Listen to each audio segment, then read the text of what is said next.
Alright. Let's go ahead and start the 6.2 Archon quest. It'll be interesting to see Durin actually in-game in the Archon quest, because basically all we've gotten so far is just him within, like, teaser trailers as well as other stuff. Where the fuck am I going? Oh, right there. Alright. Go to the Adventurers Guild in Nausea Town. A lot of these Archon quests start by going to the Adventurers Guild.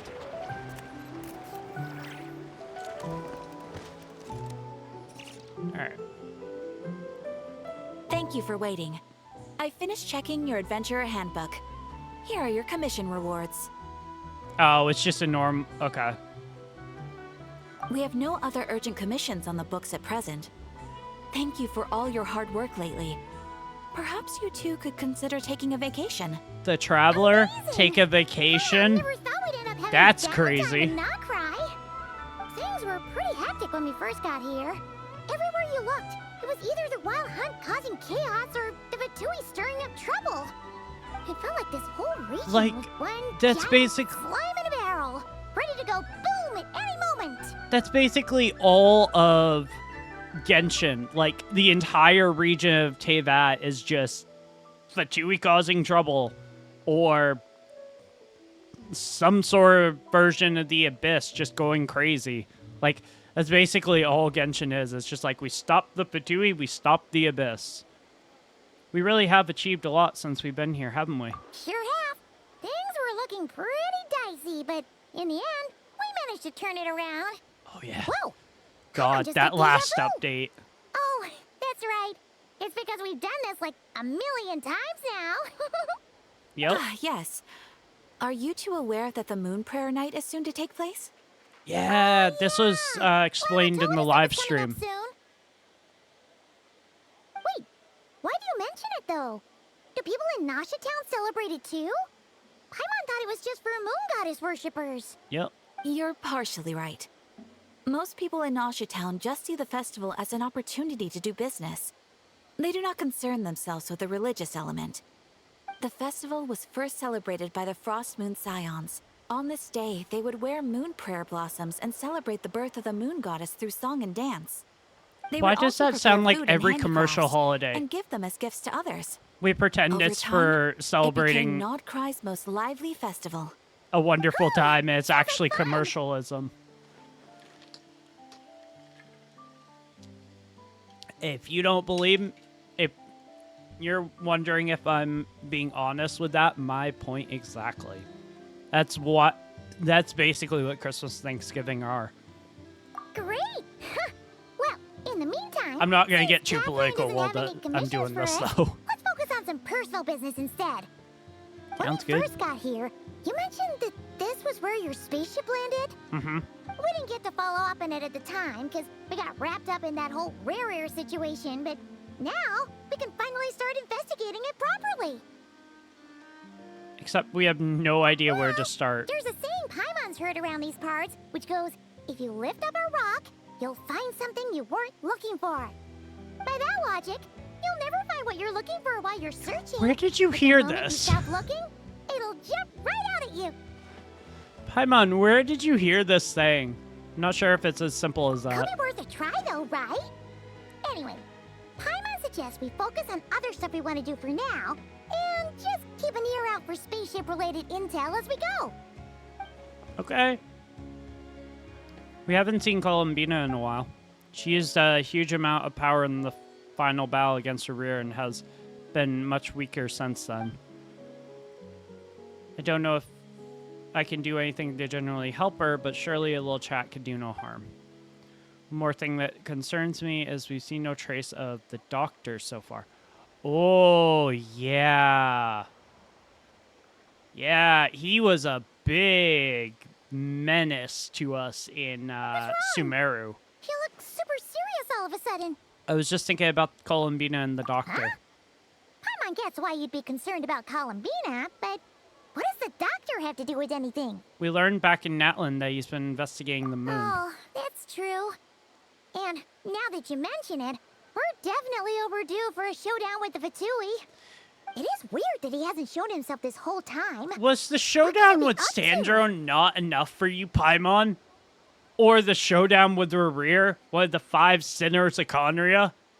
Like, stop wishing bad luck on us. Engrossed in one of his experiments, perhaps. True. Paimon would much rather deal with Marionette anyway. She says Honestly, the I second meanest things, Paimon but with that. when it comes down to it, Like, she doesn't seem like a bad person. I second Maybe her. it's the pressure of being a Fatuse? Especially as a Harbinger. Does she feel like she's gotta act tough to keep up appearances or something? Maybe. But then, every time we headed out with Rerir, she always wound up having to repair Polonia and her other robots. That's gotta stink. Fair enough. Losing face always hurts more for people who care a lot about their image. She's probably still furious about it. Paimon? What? Relax, she's not even here. Huh? What's the matter? Oh, nothing. Sorry, we'll be on our way now. Yeah, because Catherine Where are is we one gonna- of... Oh yeah, Columbina? Right, yeah. Let's go see Columbina.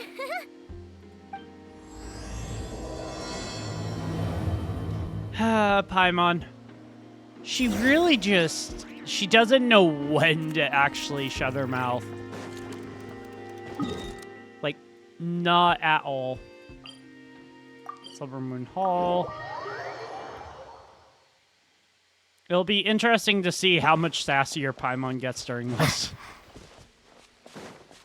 I'm sorry, but when it comes to Paimon, she is just a sassy character. Ever since I heard her talk about, like, in, 5.7? Was it 5.7 that Veressa was released? No. 5.5. Yeah. In Veressa's update, she was friggin' being sassy towards that talking fungi.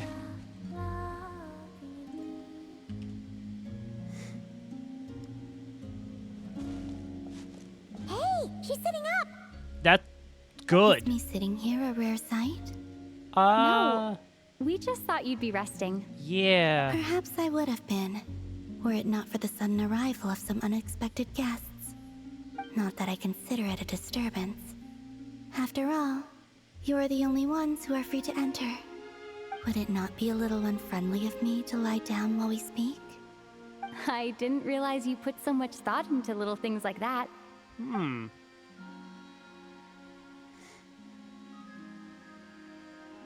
I love how she just descends, like...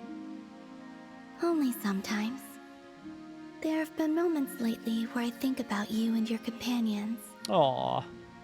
They are warm, mysterious, and cozy memories. Very few of my past memories are anything like that. I love They Columbina. say that travelers return home bearing bags full of souvenirs. But my luggage was empty, and I believed it would stay that way. Return home? So, you're still planning on returning to the moon? Yes. This planet continues to reject me, reminding me that I do not belong here. Oh. Poor Columbina. If I remain in Teyvat, there will come a day that I disintegrate. Sorry, what now? And I don't mean reduced to dust, or turned into food for the flowers. I mean, I will cease to exist entirely. Oh. All right then. Well, we're sure gonna miss you. But it sounds like we'll have to say goodbye. How do you intend to return? Yeah, The that moon is... prayer night is soon to arrive. On that day, the moon will be closest to Teyvat. The Kuvaki in this land will reach its peak at that time. I really need to grasp What are the time, chances the and with doctor relatively shows up little then? effort. Oh, Paimon gets it! It'll work like a slingshot! You make it sound like she's gonna get blasted up to the moon. If I did that, I can't get that the image out of my spectre head would now. crash into the false sky.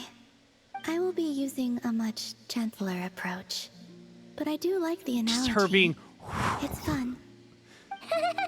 You see? She She gets Paimon's sense of humor. In the blink of an eye, the time has come to part ways. Oh, it's okay, Lumine. It does feel that way, doesn't it? Time seems to fly fastest when you are enjoying it. True. I have always thought of myself as a wanderer on this earth, and it has never expressed any desire to keep me here. Yet, just as I plan to depart, it tugs at my arm. Is this a gesture of affection? Or is the world mocking me? No. Oh. Were you hoping I can answer that? Yes, you are a traveler, so you must have a lot of experience in this area. Then, what I would say is, enjoy the moment. That's right. Don't overthink it. Not sure why I did that. Happiness and joy is joy. The point is to enjoy it, not analyze it. I Fair. see. Fair Then enough. what I would say is, even though I am very tired right now, I am still happy. Aw. She's such I a can't wholesome tell From the character. tone of your voice. Oh, really? You don't think I sound happy? You sound tired, I'm just kidding. Columbina. I could tell you were in a good mood today from the moment we saw you. I love that the traveler is finally A talking. joke, albeit not a funny one. Anyway, I assume you're here about you-know-what. Give me your hand. Actually, it's not that. There's something else we wanted to discuss with you. Oh, then, do you still want to give me your hand? Or not? Sure. I love how, like, sort of... Thank you. So, I've heard that in the Moon Prayer Nights of the past, people here would hold celebrations in the Moon Goddess's honor. Since you helped so much in our fight against the Rehir of Solnari, I think you deserve a Yeah. farewell party before you return home. I haven't asked everyone else for their opinions on this yet, but I'd like to invite you to join the upcoming Moon Prayer Night. Aww. I've never joined a moon prayer night before. I'm not sure what I would even do. Have fun, Don't worry about Columbina. that. We'll That's take what care you of do. everything. All you need to do is show up.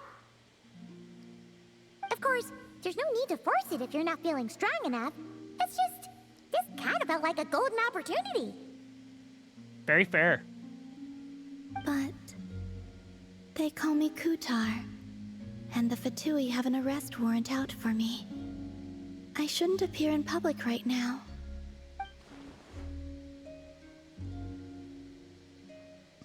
Fucking just beat up the Fatui. It's like, take away your arrest warrant. I'll make it work. You have my word. Traveler, don't We go got your back. Well, she does. promising Actually, not things too sure that which you she's can't planning. follow through All with. right, if you're sure. I will not refuse your invitation. Okay. I suppose it wouldn't hurt to pack a few more sights from this world into my suitcase before finally learning what my homeland looks like. Oh, if you see Lauma, please tell her that my answer to the question she asked me is neither yes nor no. Rather, it is, there is no need. That was kind of cryptic. but Yeah. Sure. Guess it's between the two of you. What? Pass along the message. Bye for now. It's like people who start their questions or what they're saying like mid-sentence is like, back it up. Back it up.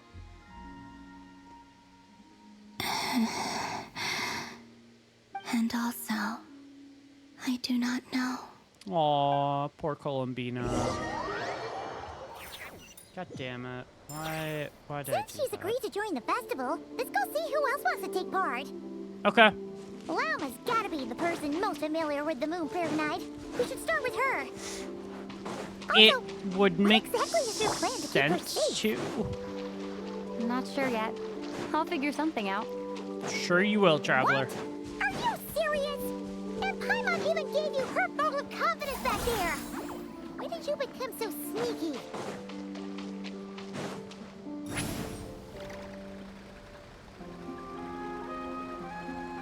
Yeah, I I don't know what her plan is.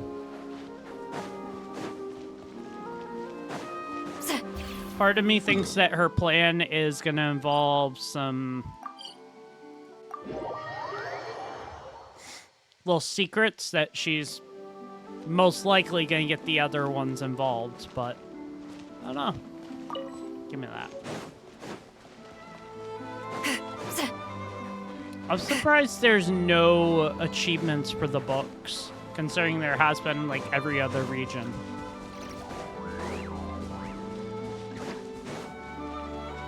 Oh, llama. Varka! Hey, Llama! It's us! Huh? Varka? What are you doing here? Varka is... Beats me. I had a bit too much to drink last night, and when I woke up, I was on Hisi Island. Mr. Varka is helping to oversee Nasha Town's preparations for Moon Prayer Night. Of course he drank He too is much. here to go over some details regarding the decorations Of and course. custom cloth designs. Right, yeah, that too. What do you mean, that too? So preparations are already underway. Yes. Celebrating this festival is a long-held tradition here in Nodcry. On this day, the crescent moon at the top branches of the verdant crest turns into a full moon, and the moon prayer blossoms bloom with a special radiance. Our people take these to be blessed omens. It's an especially welcome event coming off the back of all that nasty business with Rare. Everyone got put through the ringer recently, and now they're looking to turn their fortunes around. The big shots Everyone in town did. all agree that a big, lively celebration is just what we need to rebuild people's faith in this place. No wonder Catherine said that people weren't so bothered about the religious element. Ah, okay. That... That's right. It's become more of a local custom by this point.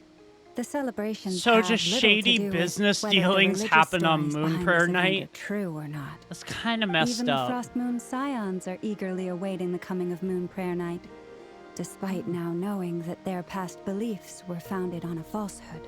Yeah, That's fair. but... It's a bit like the lantern ride in Liyue. It's a chance for people to enjoy themselves, not debate the existence of the Adepti. Also, like, Windbloom Festival.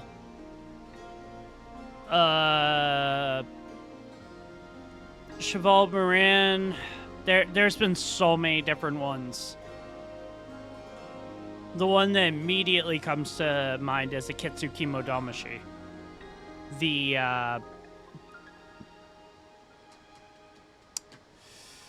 Mikawa Flower Festival in Azuma. There's been a bunch of ones lately, so. Although in their case, the Adepti definitely do exist. Oh, one other thing. We just went to see Columbina. We went ahead and invited her to take part in the festival this time. Hope it's okay. Wait, so... You mean she agreed to it? Huh. That's quite a surprise. Then I suppose that she intends to return to the moon on that day. Yep, she does. Yeah. It's kind of a complicated process, but basically, it's like a slingshot. Wait. Does that mean that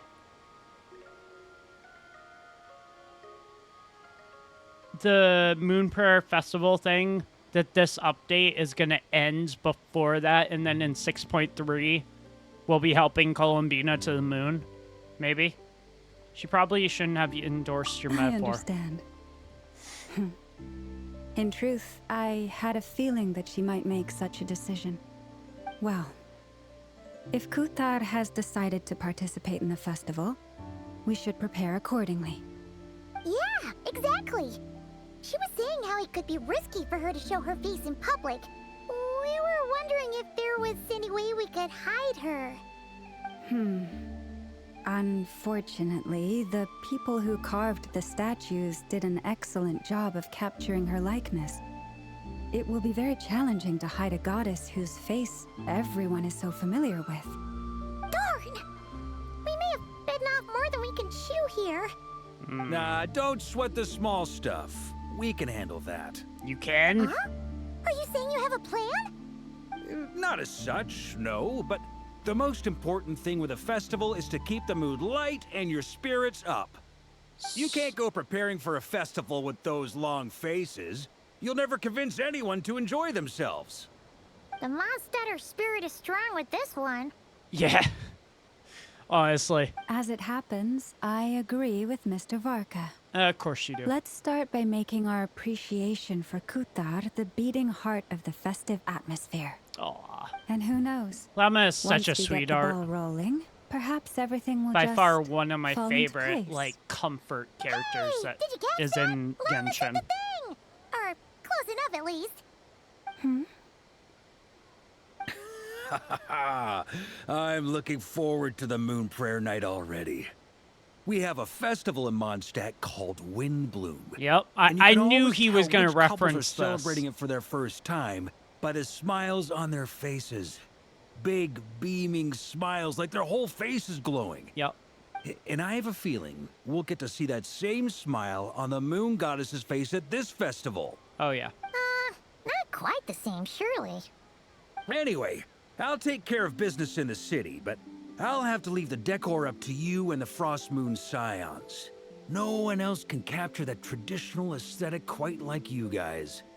But lastly, Damn. there's the final key element that brings the festival to life.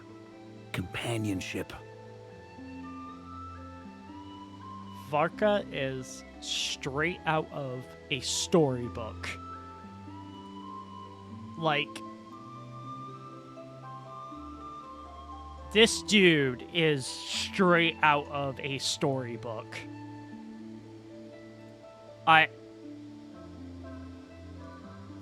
He is one of those characters that just, like, straight out of a storybook.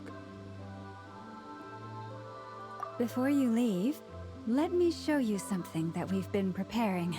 Mr. Varka had asked to see it already, so you may as well tag along. Mm-hmm.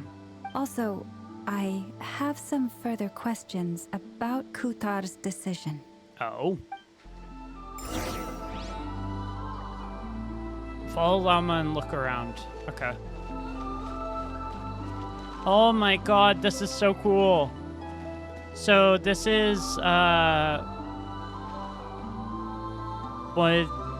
one of the Frost Moon Scions. And then this is, God, I don't know what that is. Oh, you know what? I think those are those little things that are like in the ground. That could be what they are. Huh? What's this? They sure look like they're having fun. I believe so. Kuhenki seem very skilled at playing drums like these, although I'm not sure where they learned it from. Maybe it's an innate talent? In their eyes, they're probably just playing with toys. Oh, yeah.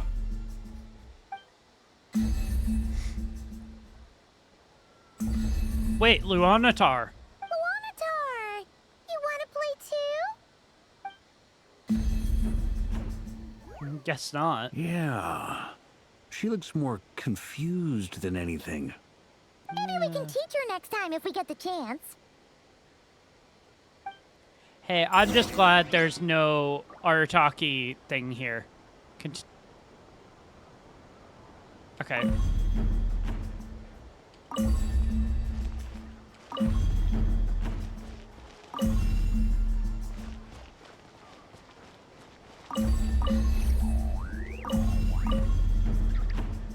That's kind of cool. I like that. Floaty things. Moon veils. We hang them from buildings in the city during the festival. When you look at the sky through them, it creates a lovely misty effect. Ah, interesting.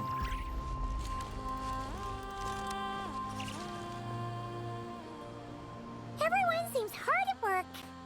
Yeah, they They're do. preparing items for Moon Prayer Night. For instance, the sculpture being made over here, Mr. Varka and I were just finalizing the details of where it will be placed. Ah, there she is. I didn't know the finished article would be so large. Not to worry, though. All the necessary arrangements have been made. Just let me know once it's ready, and I'll get some people to ship it over. Sounds good. You have my thanks. And over here, we are preparing a very traditional confection. Ooh, what's in the bags? Oh, look at all these colors! It looks great! Can Paimon try one? Of course. I have a feeling you'll like it a lot. What is it? You bet! Sweets and treats are Paimon's favorite! What is it? If you included those in the Feast of the Moon, I bet Paimon would have joined the Frost Moon Scions by now. There will also be verdant crests like this present in Nasha Town during the festival. The timing of Moon Prayer Night is not completely set in advance. We make a rough estimate, then observe the changes in the verdant crests and Moon Prayer blossoms to guide us. I love Varka's As character. such, the weight itself is a fun feature of this particular festival. I swear, if they release Varka and Alice on the same damn banner, I'm gonna be pissed. So pretty.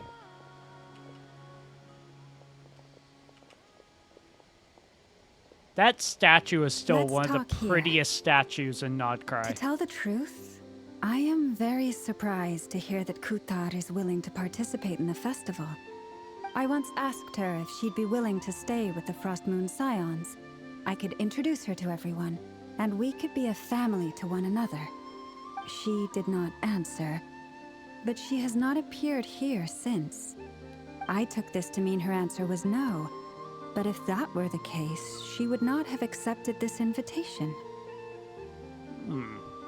Speaking of answers, she asked us to pass along a message. Ah. I see. Maybe she is right.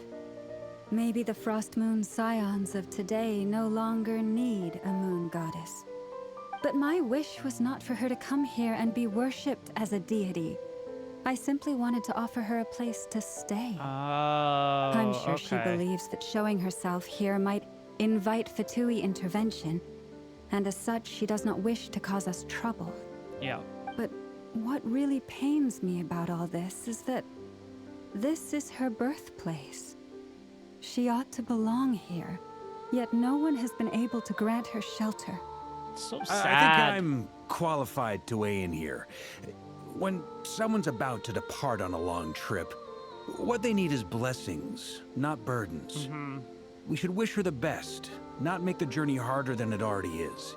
Aw. Anyway, she's agreed to attend, hasn't Varka she? is such a sweet. All we need to do is like, simply respect her He has decision. such a heart. I see your point. He's a leader, but he's also a good She will soon person. depart after all. Yep. Our job is to leave her with some happy memories. Besides, who's to say her journey to the moon is a one-way trip? It's not like she can't come back and visit if she wants, right? That's true. Paimon agrees wholeheartedly. Festivals are all about having fun. So Did let's Varka have a just sample. hint at the All plot right, of I'm gonna head back 6.4? to Nasha Town soon. Want to come with? I'm guessing you have some other folks to visit there. Sure thing. Let's go. Bye for now, Wilma. Thank you all. Goodbye. Wait. He might have just hinted at the plot of 6.4. Or 6.3. 6.3, 6.4, I'm not exactly sure yet. That was really clever that that was snuck in there. So, Columbina might return. Does that mean we're going to have to deal with the doctor in 6.4? I don't know why I'm theorizing all this, but certain things are like lining up that kind of make a lot of sense. Return to Nasha Town together with Varka. Sounds good. Let's go back to Nasha Town. No, that's interesting. Hey, over there. It's Durin! Durin and Albedo with Flints. What could they be chatting about? It's Durin! Your guess is as good as mine. Ah, Grand Master, and the Traveler and Paimon. Hello there. It's been a while. Not sure what happened there, Perfect. but We have some new volunteers for our investigation. twins. Sorry, what investigation? Wait, let me guess. The righteous Lightkeepers are finally ready to hunt down the Abyssal Dragon? Yes, that too. The Abyssal Dragon. Yeah, right. Oh, wait. Why does everyone keep saying that too? Well, to be precise, the facts match, but not the causality. Wait. So I guessed right? Half right. Don't act so impressed with yourself. What do they mean when they say Abyssal Dragon? Maybe I can explain. We ran into Mr. Flint's north of Nasha Town. Uh-huh. At that time, we just noticed a few abyssal creatures out in the wild, but the strange thing was, I didn't detect any traces of abyssal energy on them at all. On closer inspection, we realized that they were not real monsters, but something akin to reflections in the water, or perhaps a mirage. Interesting. What do you mean? Like, you could see them but not touch them? Exactly. It was very peculiar. They roared and tried to attack us, but we could not make any physical contact with them. I think I've heard of things like that happening in Notcry before, but I don't know much about it. Yes, it's a known phenomenon. Mirage-like illusions tend to appear in Nodcry in the run-up to Moonprayer Night. From a distance, they appear quite real. Uh-huh. I myself thought that Misters Durin and Albedo were locked in battle with abyssal monsters when I first arrived.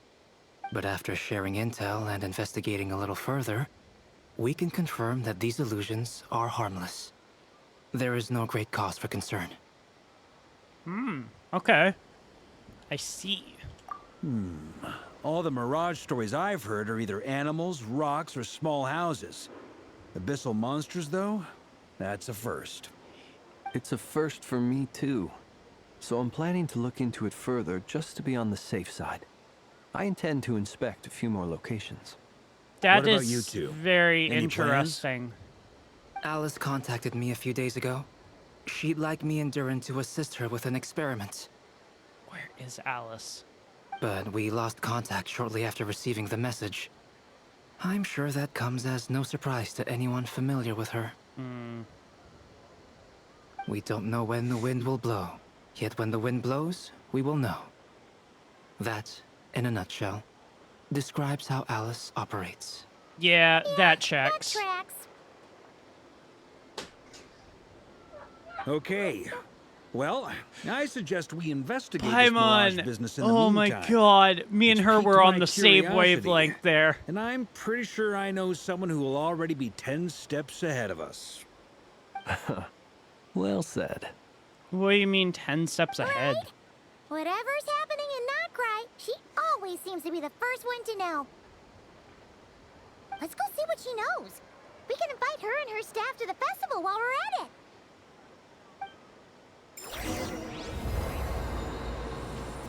Never. Okay.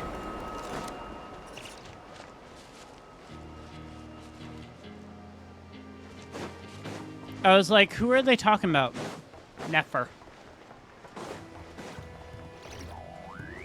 There's gotta be an easier way to get up to the Curatorium, right?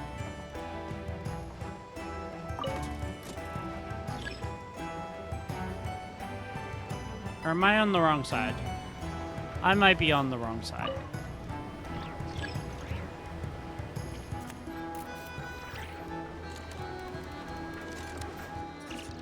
I am on the wrong side. Yeah, it's...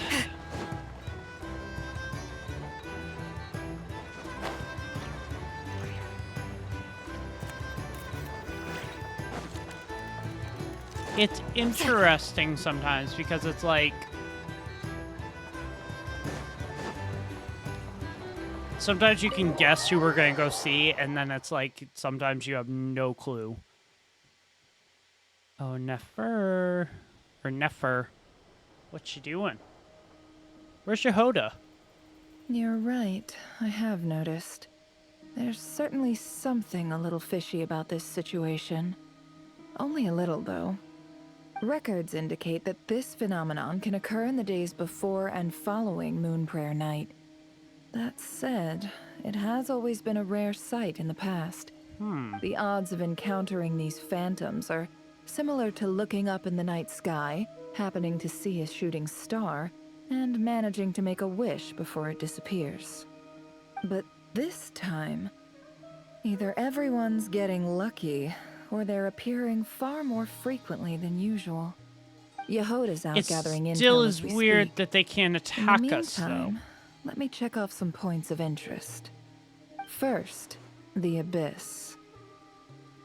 The ones we saw seem to be abyssal monsters. Indeed. But we have identified one location where many more of them have made an appearance. And not just monsters, but human phantoms, too. That's so Given the weird. scale and nature of the phantoms, it's almost as if someone's last memories are coming to life. Or perhaps the memories of multiple Ugh. people. That's Oh, So that is you mean terrifying to think the phantom about. monsters are hunting down the phantom humans. Exactly. Like a The genocide? phantoms can interact with each other, but we have no means of intervening. Oh In god. addition, some of the human phantoms would seem to be from the very distant past. This is clear both from the clothing they wear and the stories they tell. Okay. They claim to be from Hyperborea, a name which I've heard from Lauma before. If this is true, it Oh. means they must be from 6,000 years ago. We've heard that before. come on, hear that right? 6,000 years? Yep. It sounds like this merits further exploration. That'd be a big help. I'll leave it with you, Albedo. My knowledge of ancient history is non-existent. I used to doze off every time the pre-Knights of Favonius era came up in class. Of course. Of course you did. It's quite a miracle that you were able to understand these phantoms' speech, given how long ago they lived. I suppose you're right. But I'll leave the archaeologists to ruminate over that conundrum. As an intelligence broker, my sole interest is in the value of the information I gather. Which, in this case, hopefully means earning myself some good favor with our dear Lady Moonchanter. So calculating. Whew, this intel broker logic always catches Paimon by surprise. It's always Sounds to me like we could split the work up. yeah. I think the abyssal phenomenon is best left to Albedo, Flint's, and me. Considering you have Agreed. close It ties with coincides the with my duty as a Abyss. lightkeeper. Yeah. For my part, I'd like to understand the abyss better. Even a little knowledge would go a long way. This is certainly a rare opportunity to study the abyss. But even rarer, perhaps, is the chance to make contact with the ancients. That's The Curatorium will take the lead on investigating the Hyperboreans. We put in the work to learn what we know so far. It seems only fair Hyperborea. that we get some quantity of exclusive intel. We've That just heard leaves our of trusty this, team of 2 unassigned. but there's never been any clear evidence that it was still around. Seems like it. Wait, we're a team Since since you when? became an honorary knight, of course. This was part of my grand plan all along. Parka, you clever bitch. By the way, we managed to convince Columbina to come to the Moon Prayer Night celebrations. Would you and Yehoda like to join too? She agreed to that? Huh. Quite an achievement. Never underestimate the traveler, I guess. I'd be It's a happy bad to join. idea. No point shutting myself inside when the streets are all decked out. I doubt any clients will be visiting during the festival in any case. True. And Yehoda loves a party, so I'm sure she'll jump at the opportunity. No. No. No. No. No. No. No. No. No. No. Way to contradict me in front of... Wait. No, that's not what I have bad news, boss. Oh. So many people. All right, everyone inside, quick.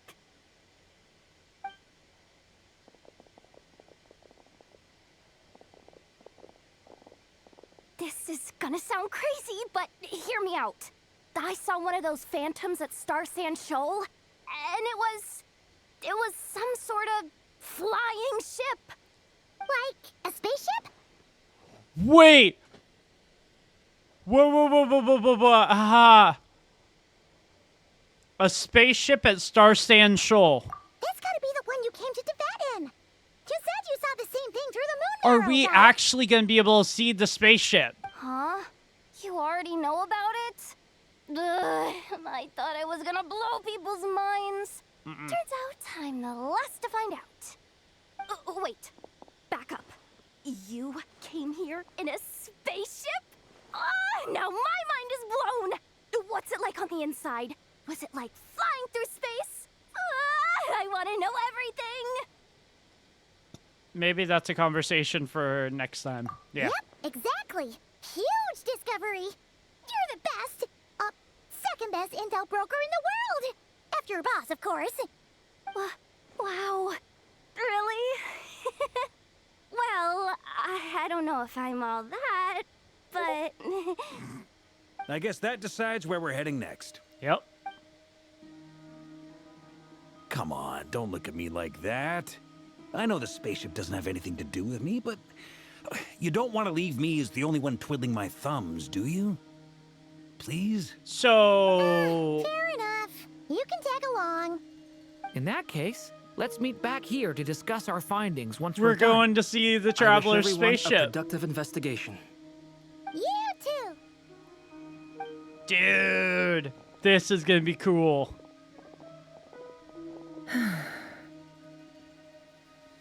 What's up, boss? Aren't we gonna head out? Tell me, Yehuda, when did the Curatorium start giving out intel for free? Ooh, she's in trouble. Ooh, she's in trouble. Sorry, boss.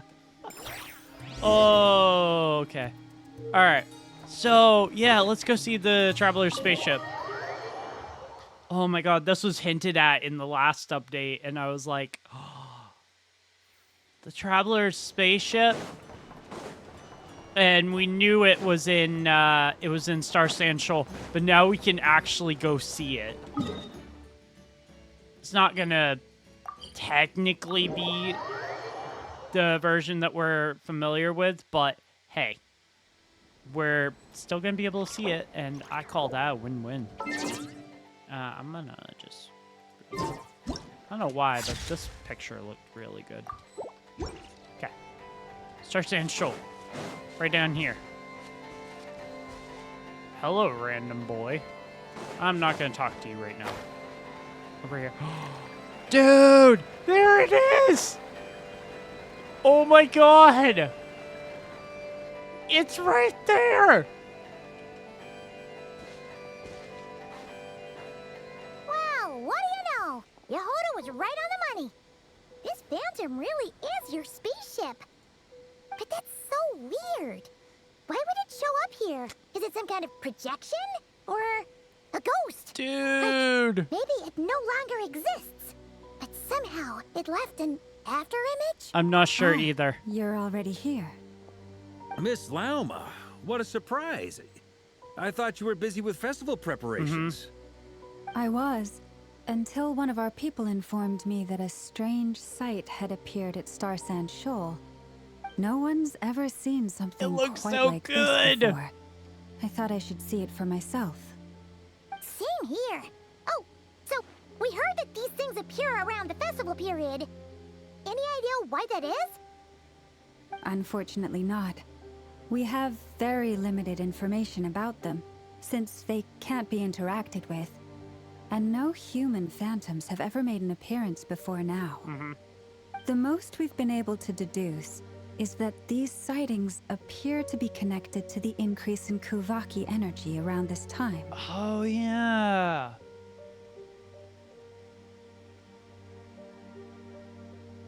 Oh, you know what? I didn't even think about this. This hole right here, could that be where we crashed through? Because you can kind of see where rubble has been thrown a bit. Let's look around and see what we can find out. Seems like that's all we can do. This is all so confusing. Allow me to lend you a hand. Sounds good. No, that's really cool, dude. That's really cool.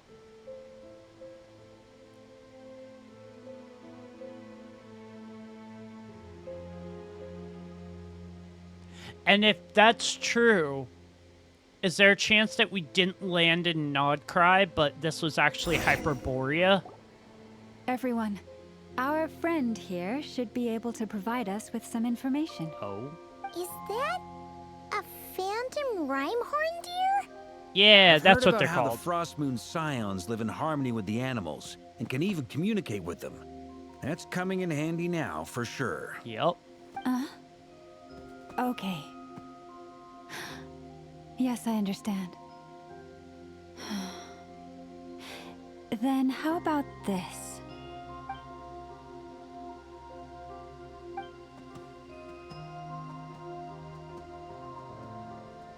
Oh, it's leaving.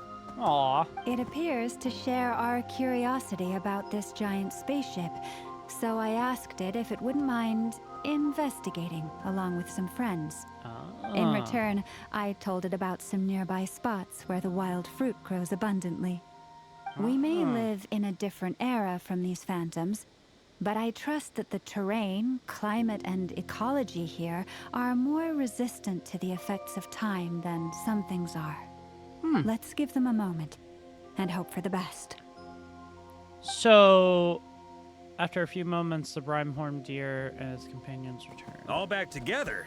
Must have been a lot of fruit. Indeed. Oh. Now let me ask them some questions. Interesting.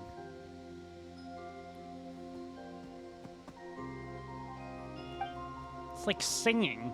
It did find a lot of wild fruit, enough for them to feast for a long while.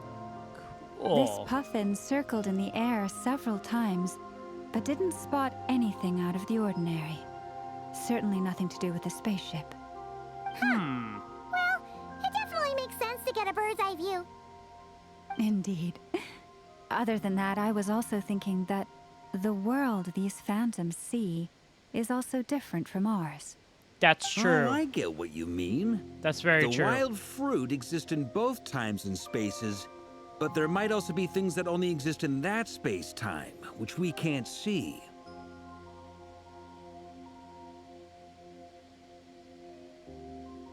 So, does that explain the phantom stuff?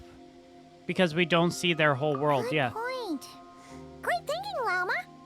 Blunthorn rhinos can use kuvaki to shift great rocks, but this one says it couldn't get that ship to budge by even an inch.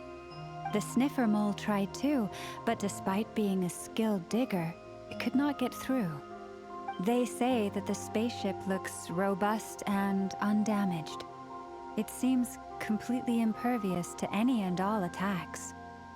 Whatever lies within is well defended from harm. Interesting. So, just like us humans, there was nothing they could do about this spaceship either. Yes. Still, they deserve our thanks. We are grateful for all your efforts, dear friends. Now go and enjoy your feast. I've noticed some other human phantoms gathered nearby. Come on, let's go talk to them. I also am noticing actual humans gathered nearby. Like, these people are actual people. It's so cool. But it's so... Look at this. Isn't that... The fuck? I'm not sure what happened there, but look at this. I can, like, literally walk right through it.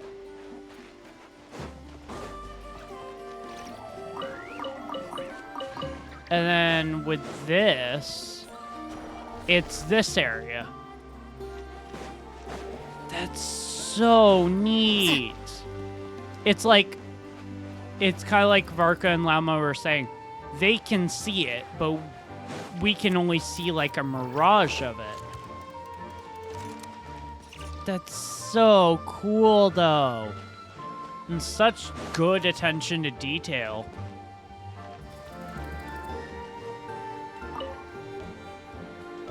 is this thing? I've never seen it move, and there's no way to get inside. Goodness knows. My grandpa says it's been sitting here at least since his grandpa was still alive. What about his grandpa?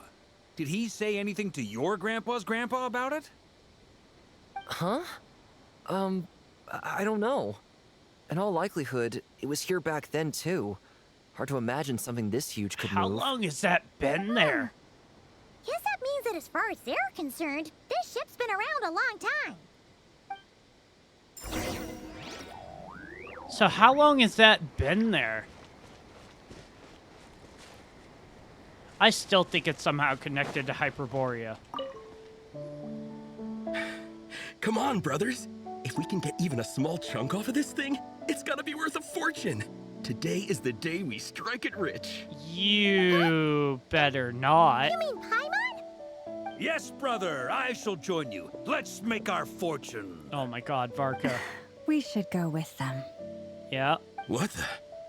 This thing is crazy tough. I can't even scratch it. What's it made of? Sorry, brother. Looks like we'll have to seek our fortunes elsewhere. Enjoying yourself? I was just seeing if I could influence this phantom's perception by playing. But nope, no dice. Nice try, Varka, but I'm sure we're all starting to build up an idea of what's going on here now that we've spoken to some of the people. These phantoms are reenacting real historical events in Nodcry. It's almost like we're in some kind of interactive stage play. We can talk to the actors, oh my god, but the plot Klee is would fixed, love and this. we can't influence it. It makes sense. This would be History is Klee's set in bread and stone. butter. The objective facts of the past cannot be changed. Paimon totally thought you were just goofing around earlier. But actually, you were doing some serious investigating.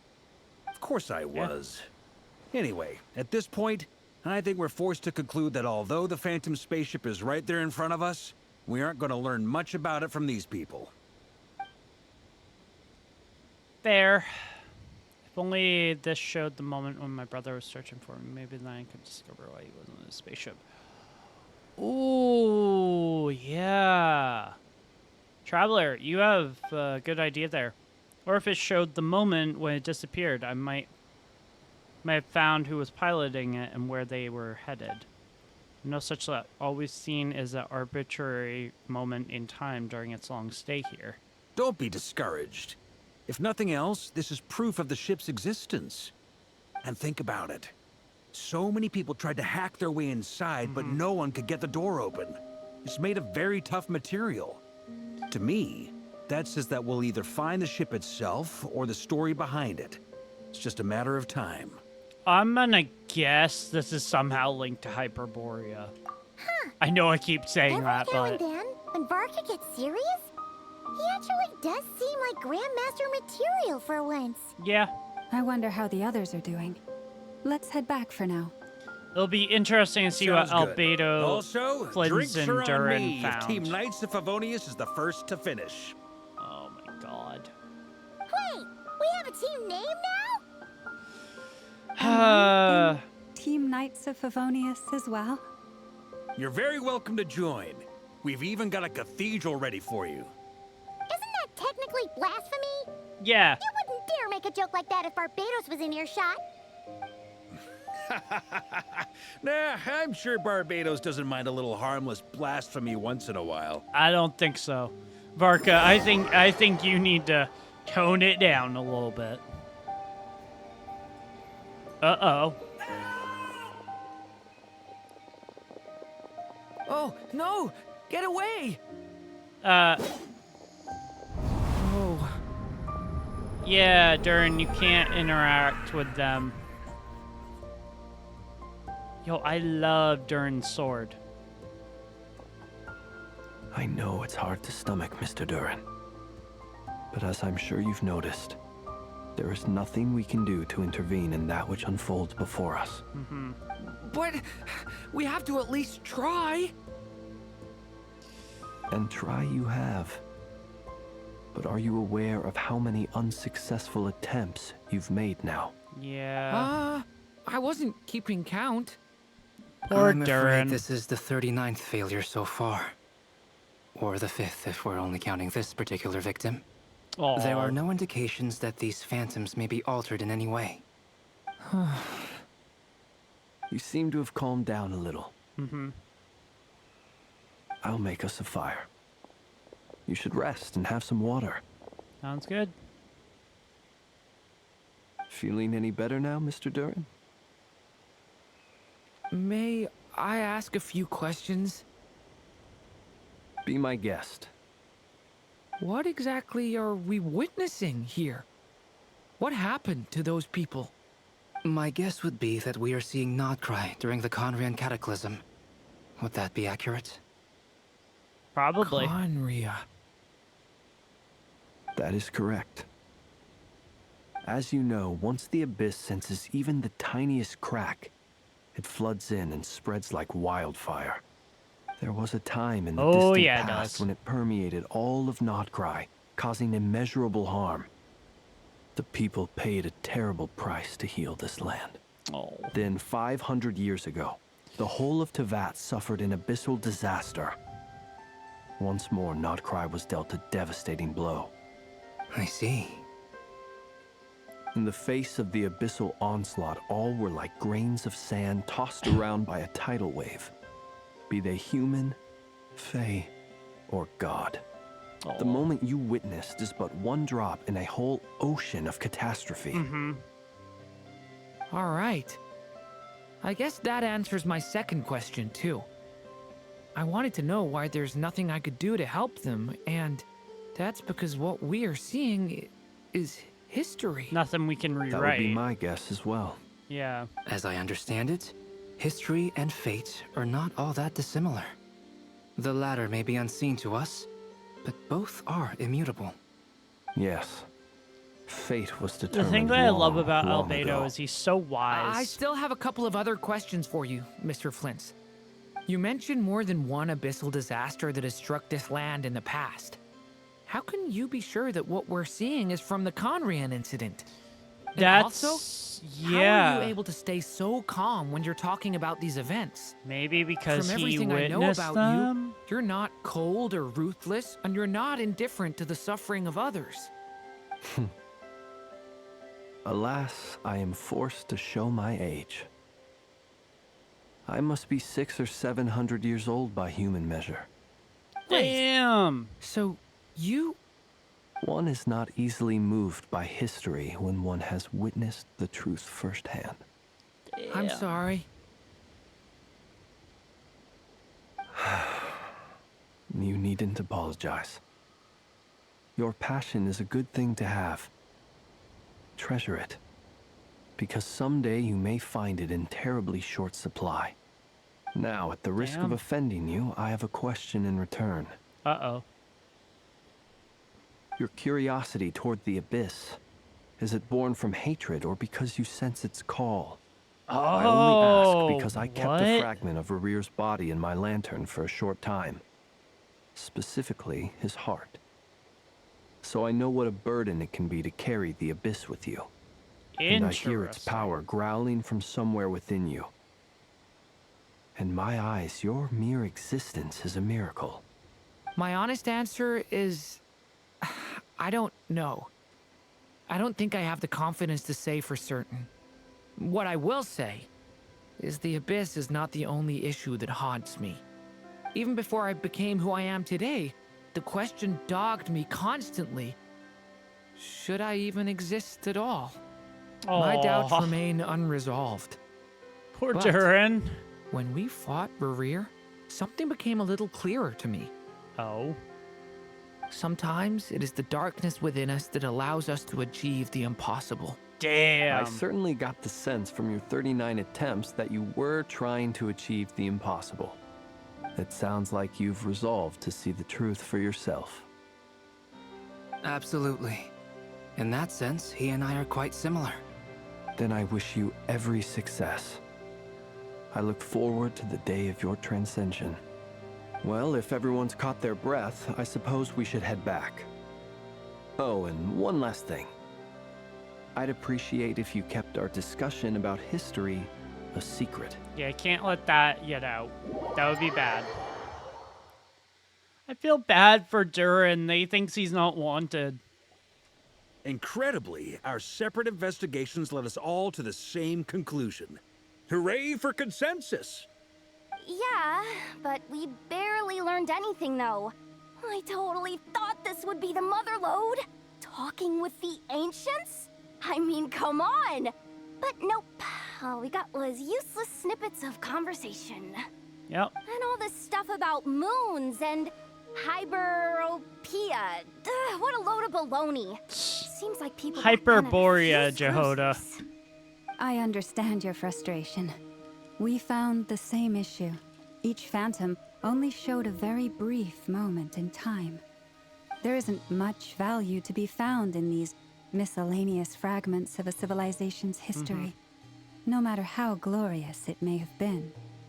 If there's a silver Which lining, it's we that have these no phantoms clue. are harmless to the present reality. They have shouldn't get in the way of absolutely the no clue. festivities. Paimon agrees. And not just because it's the first thing she understood in this whole conversation. You look disappointed, Nefer. Is something the matter? What do you think?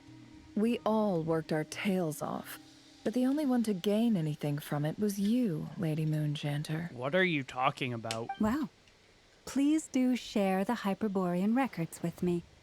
I will gladly inscribe them in our people's documents. Oh, duh. Yeah, that was it.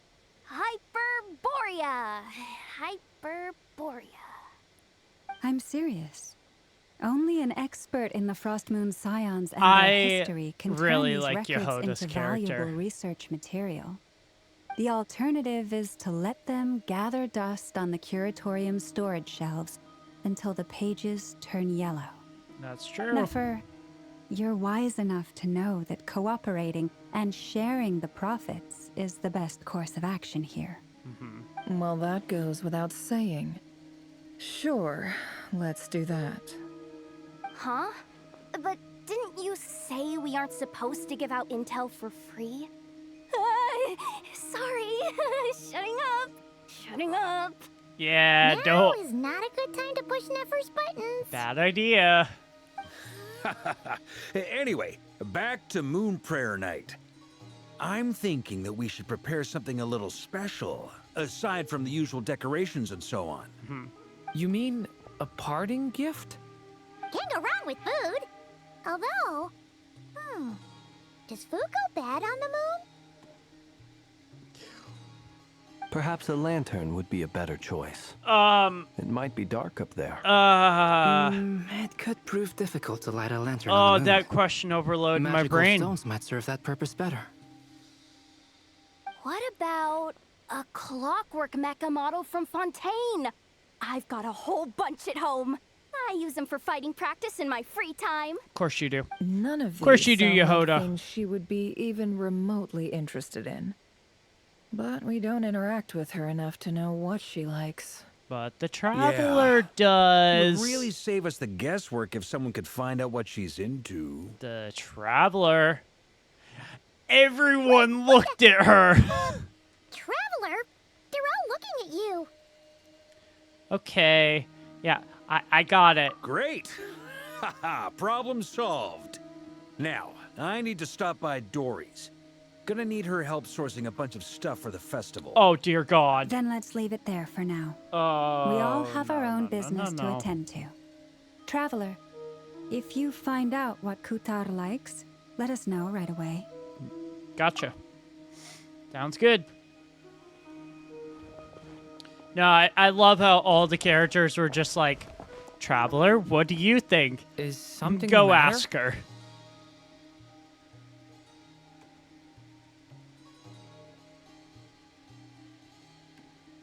You seem a little down. That's my lantern. Yeah. I'm fine. It's just... I'm still feeling a little rattled after witnessing the horrors of the Abyss. Oh. But it's okay. This is something I have to work through. I'll be all right. Thanks for your concern.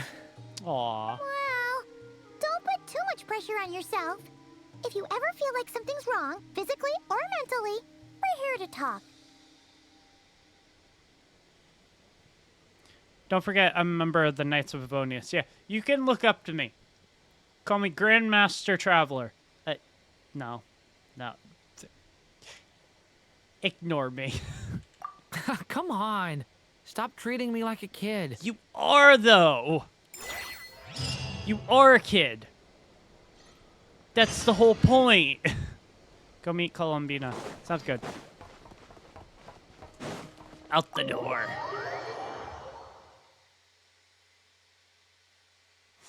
Alright. Selenic Halls? Yep. Silvermoon Hall. Selenic Chronicles is what it's called. Oh, Columbina, we're here to invite you on your best day out. Here we go. I always gotta take a couple of pictures when we're in here. Huh? She's not here. I can't sense her presence at all. Weren't there a few Kuhenki here last time too? Where did they all go? Maybe she took them out for walkies. You mean a walk? Traveler. Why? Walkies? For Kuhenki? You're not pets, you know. Oh, well. Looks like we just came at a bad time. Let's try again tomorrow.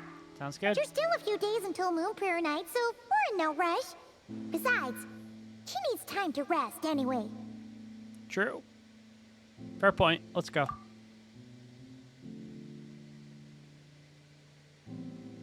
Such a pretty area. Calamina! One of the more pretty sceneries in How Genshin. strange. Looks like she still isn't here. This is a bit odd. Right? It's not like her to spend so much time outside.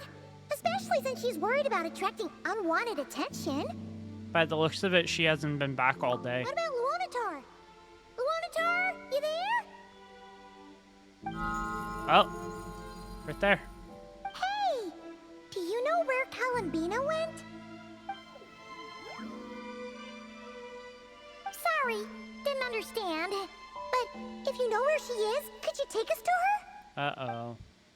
Where's sounds like a I don't know either. Yeah, that's even stranger. Uh-oh. Paimon, look. What about him? Oh, that's not good news. They change color when Columbina gets weaker, right? And they look super pale right now. Let's go. We gotta go find She might Lauma. know what's happening. Uh-oh.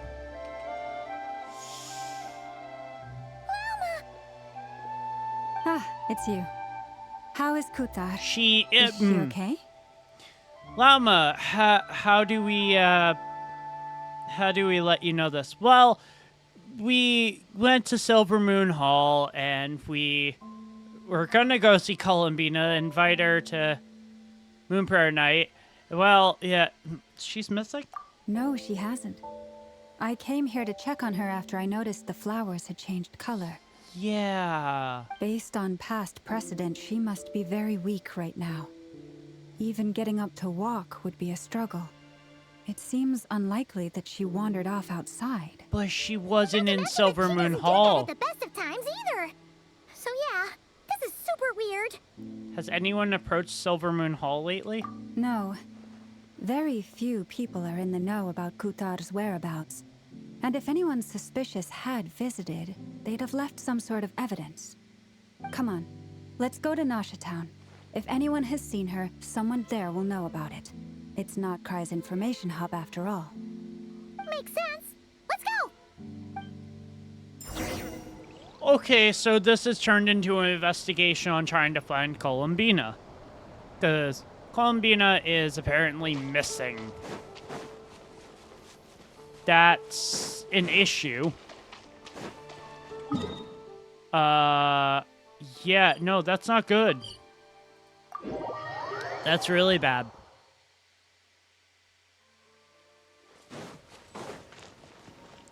So we need to find Columbina. Oh, don't tell me the doctor took her. Nah, that's a bit of a... Wait a moment. Is it just Paimon, or is this doll kind of suspicious? It's never been here before, right? No, I don't recognize recognize it. Yeah. Alas, your free and easy adventure time is over. Now, prepare to face the final boss of Nod Cry. Whoa! Where'd that voice come from? Yeah. Not sure, but it's definitely hostile. No, not that way. The final boss is right here. Wait. The sniffer mole? Wait. Final boss? Wait. Surely not. That voice, yeah, that voice sounds familiar. Is that who I think it is? Okay, the jig is up. I'll stop teasing you. Turn around. I'm right behind you. It seems I've managed to Alice! leave an indelible impression, even though you've never seen my face. Nothing could make a great mage more pleased with herself. Oh my god, she looks incredible.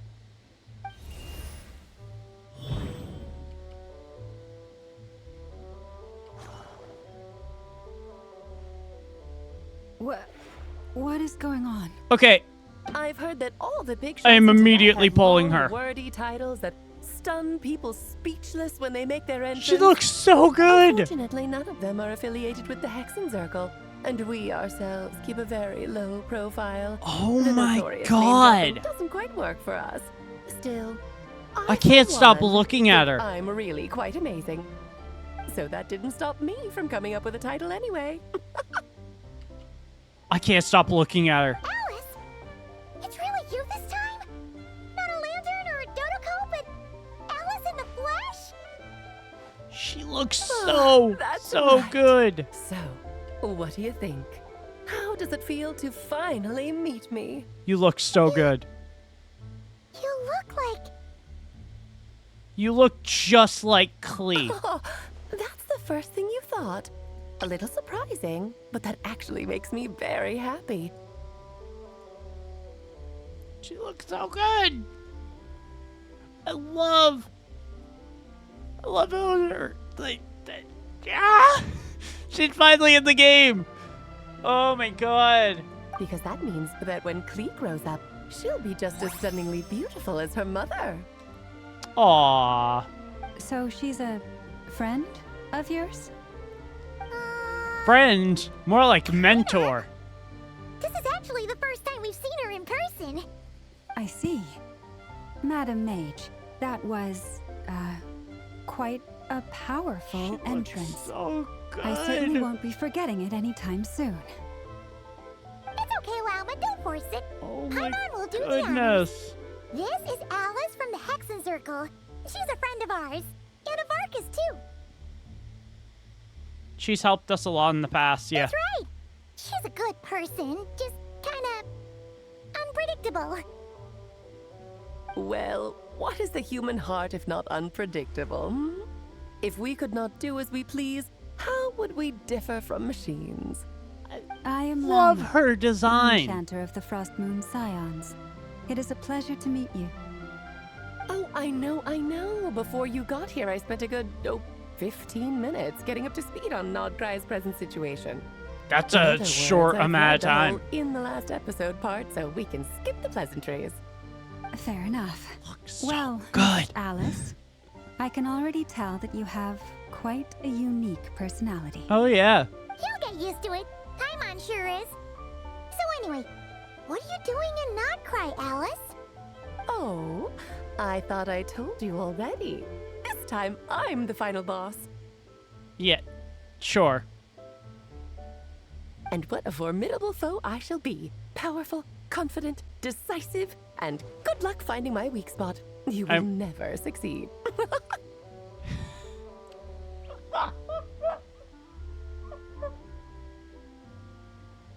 Oh, I love that response from the Traveler. I'm going to send a formal request for Jean to put you in solitary. Oh my god, that's great. Oh, drat. My one weakness, and you found it in an instant. Fate has been dealt a devastating blow. Thus falls the great Dodo King. Oh my god. Why are you playing along with this nonsense? Because it's Funsies, Alice! of course. What's wrong, Paimon? Are you disappointed in me? Am I a gigantic letdown? No, it's just you seem like a busy lady. And this is the one time you've shown up in person. Paimon figured it would be for something more high stakes than just goofing around. You're quite right. I'm here in Not Cry because something big happened. Something big enough it caught the attention of the Hexen Circle. Oh? It concerns the 3 moons, Tevat's borders, and of course, the moon goddess you are currently searching for. You know where Columbina is. Kind of. Why don't we discuss this over a pot of tea? Of course. My main reason for coming on this trip to Tevat was, of course, to have some fun. But I do technically have a job to do as well, namely, maintaining the stability of Tevat's borders. I'll skip over the complicated parts, but to sum it up, abyssal energies are all that lie beyond Tevat's border. We'd find ourselves in a real pickle if they ever made it through. And the phantoms you've been seeing are a sign that the border has been disturbed. Ah, no wonder they tend to show up around Moon Prayer Night. It has been... Is it because the real moon is now so close to us? It that is its so power can surreal cross the actually border? seeing her finally in part, game. But only a negligible amount passes through. Just enough to influence the verdant Like, she was crests and so on. first And as you've introduced noticed, all the way there back has in the been an first summer unprecedented event. number of phantoms appearing this year. The influence of the moon beyond the border cannot so explain good. this. No. There is another far greater factor at play. The trilunar syzygy. Trilunar trilunar syzygy. Eons ago, before the heavenly principles came to Tevat, it was the then 3 moon goddesses who controlled the laws of this world. Life, death, and such, aren't you? That's exactly it.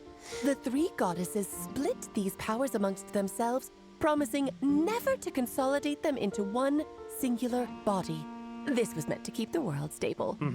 But, fast forwarding to the present, the eternal moon's marrow is with you, while the iridescent moon's marrow, which should never have appeared in this world, has been retrieved. Add that to the presence of a moon goddess in the flesh and... the power of all 3 moons is gathered here in Not Cry. There hasn't been an event like this since the War of Funerary Flame. And it's having a noticeable effect on Tevat's borders. Uh-oh. Why are you so concerned about said borders, if I might ask? Because I wish to give my darling daughter a peaceful, sunny environment to grow up in. Is that a good enough reason? Kinda sounds like you're dodging the question, but it does make sense. So... Well, that's one reason anyway, and the most important one.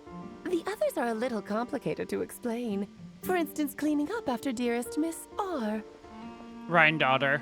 Albedo could tell you more about that if you're curious. But right now, I have a more important question to ask you. Why are you collecting the moon marrows? Columbina wants to use their power to return home. I see. Nicole told me about that legend once. Nicole? You mean Mage Anne? Uh-huh. Oh, so you remember. We heard her voice in Fontaine. Wait, we did?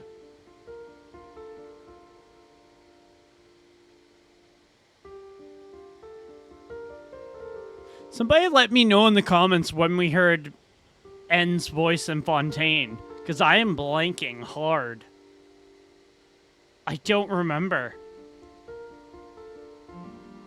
I don't know. Yes, of course. That was a story about fate, her area of expertise. But back to the story of our dear moon goddess. I'm afraid her intended method of returning to the moon is unlikely to work anymore. Oh? What does that mean? She may be missing, but she hasn't gone anywhere. She has disappeared. What? Once long ago, the damselette who lived here... I was trying to read that.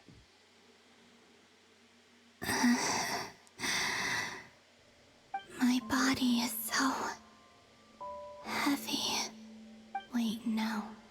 It's my mind that's heavy. My arms and legs are as light as a feather.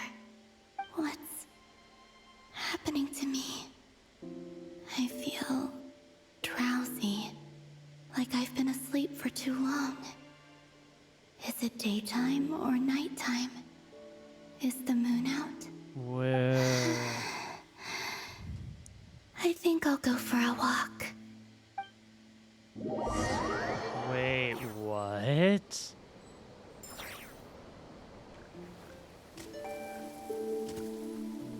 What? Are you out for a walk too? Oh. No!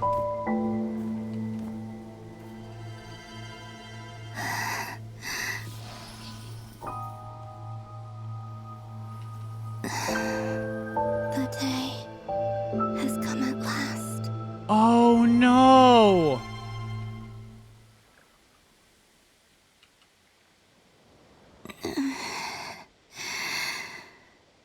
Have I grown so weak that I can't even sustain my physical form? But Moon Prayer Night is nearly here. I was so close to returning Her physical home. form is gone. Death is near. Is this how it ends for me?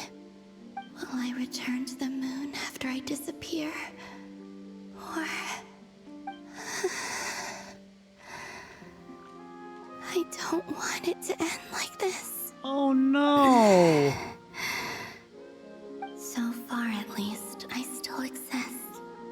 Even if not physically, I can still feel. Like, But as my power wanes, I'm sure that too will fade.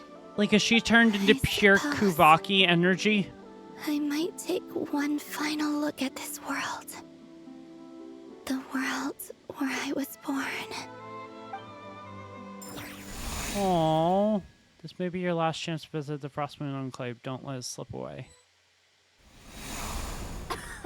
Is Columbina ceasing to exist? Wait for me! The Frost Moon Enclave. How much it has changed since I was born. These decorations, they're so heavy. It's times like this when you kind of wish men could be priestesses and acolytes. How fascinating. I've never had the chance to be privy to people's private lives in this way. In the past, people would get so solemn and serious the moment I showed my face. Like they were frozen stiff. Karina, Lametti, it's time to eat. Coming!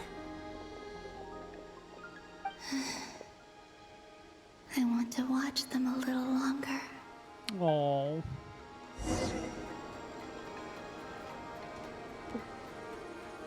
Poor Columbina. Oh. Oh, whoa.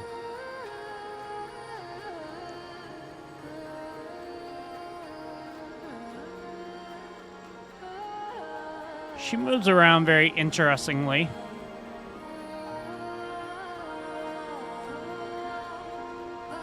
So just fill these balloons with air, right? This is not Yep. good. Try a couple now to test things out. The rest can wait till Moon Prayer Night. Think fast. Rita! Uh-oh. Teasing an acolyte of the Frost Moon Scions? Surely that's a punishable offense. Take this!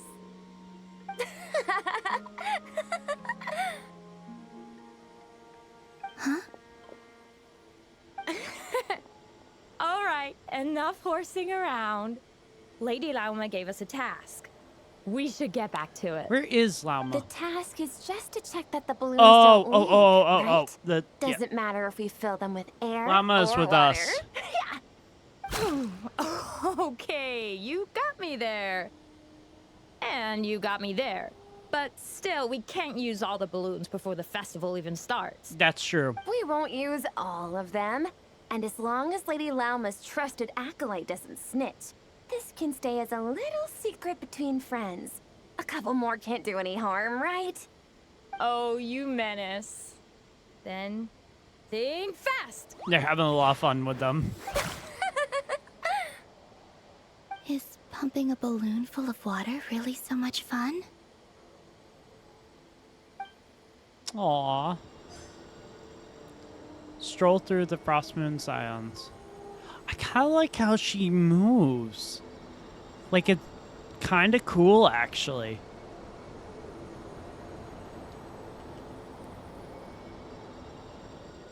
Like, I like how she kind of just glides around. I don't know if that's how she's going to be within game, but it's pretty cool.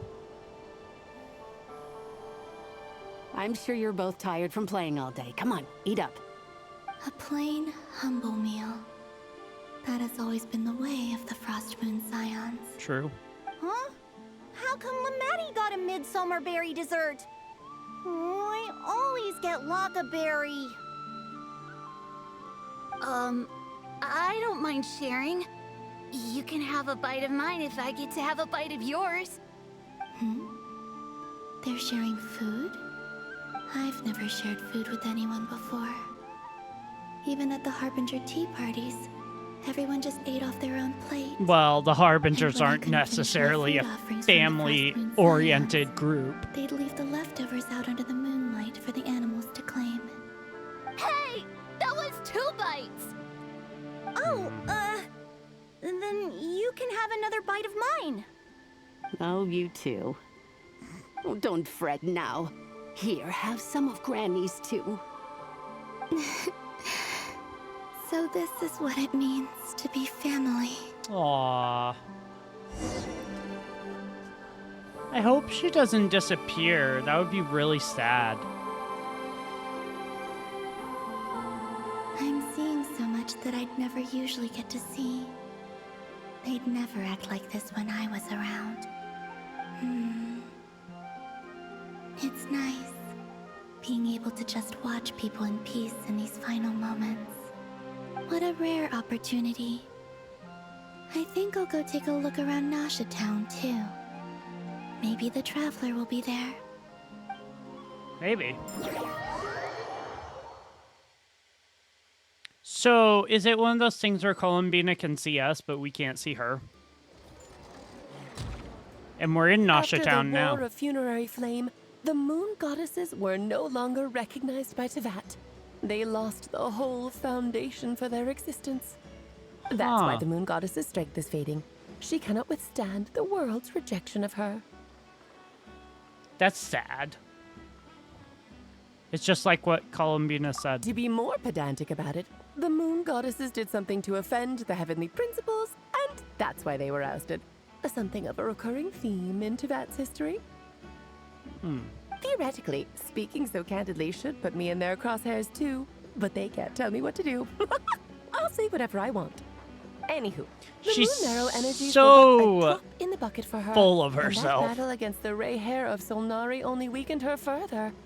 Fortunately, it happened close enough to Moon Prayer Night when the Kuvaki concentration here is high. That's the only reason she managed to survive this long. So, What do you mean, fortunately? You said she disappeared.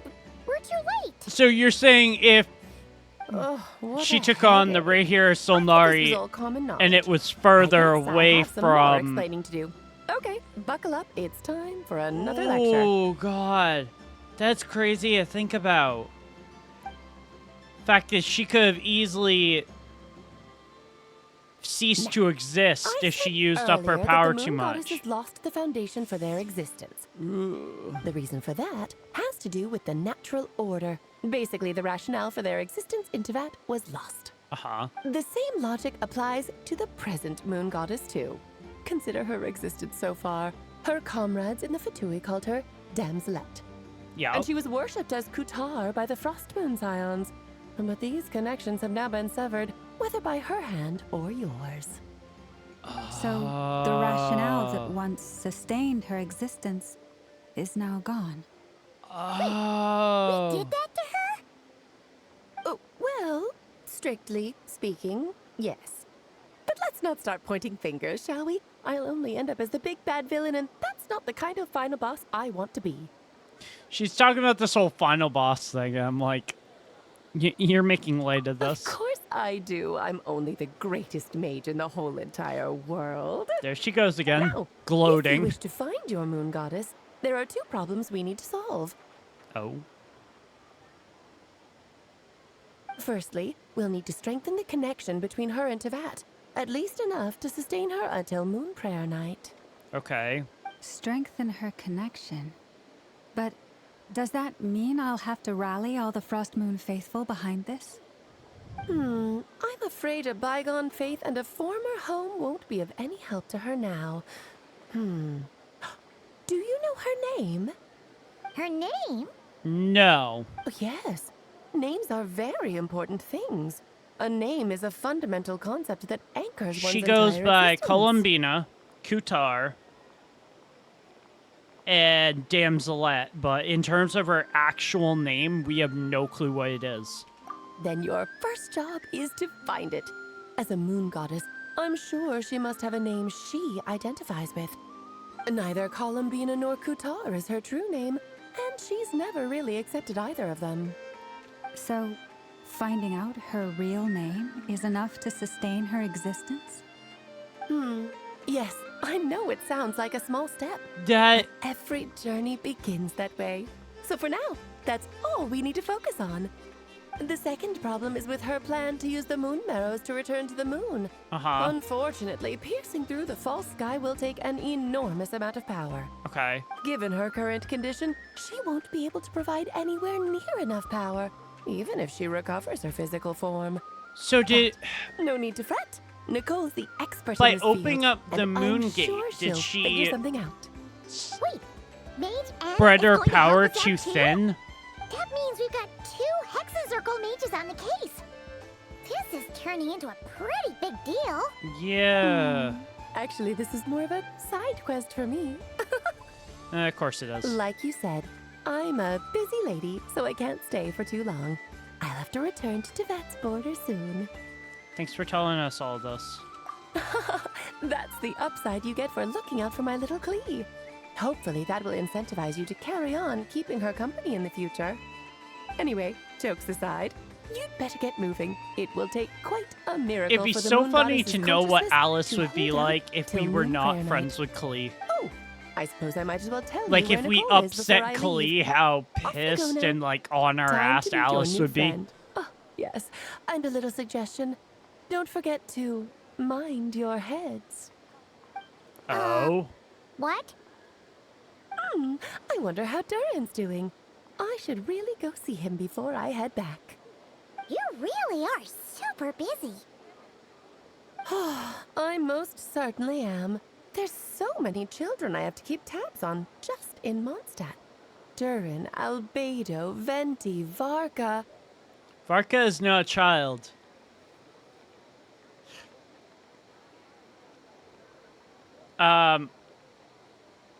Yeah, no, I take that back. That statement is retracted, and yeah. I thought about that for a sec. I was like, Varka's not a child. He's a literal adult. And I'm like, you know, the way Alice is talking about it, it's like, Varka's a child. Varka is a child. There were some unexpected names in there. Klee didn't make the list, huh? Of course not. Klee is my pride and joy. I have no qualms about her, because she's the best child in the whole wide world. Yeah. Klee's a little angel. I'm glad you agree. Well, all the best. See you when I see you. And there she goes. She left in a hurry. Yep. Yeah. She didn't pack up her stall. Should we handle it for her? I doubt that's necessary. I must say, I'm now very curious about her daughter. Klee, wasn't it? What's she like? That's a long story. Come on. We'll fill you in as we go. Yeah,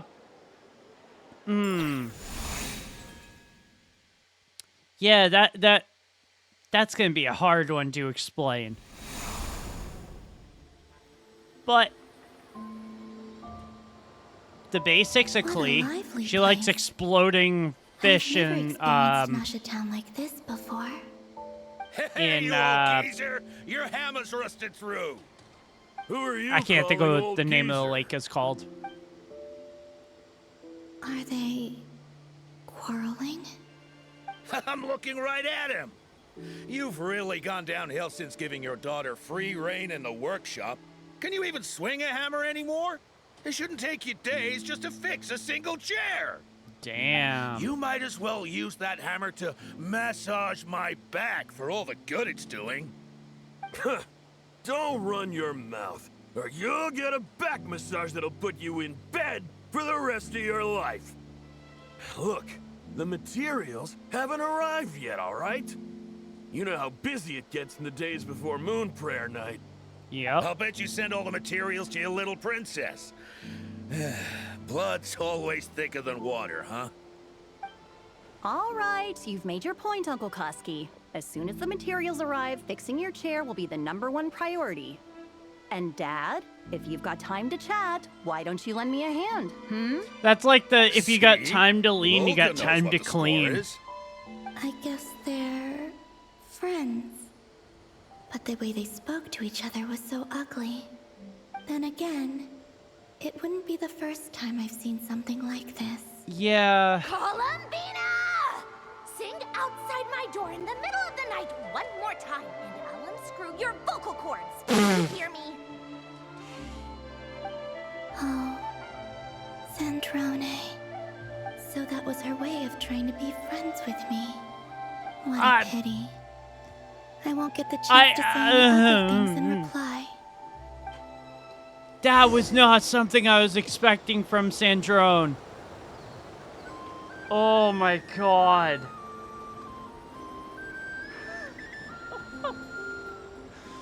Sing one more time outside my door and I'll unscrew your vocal cords.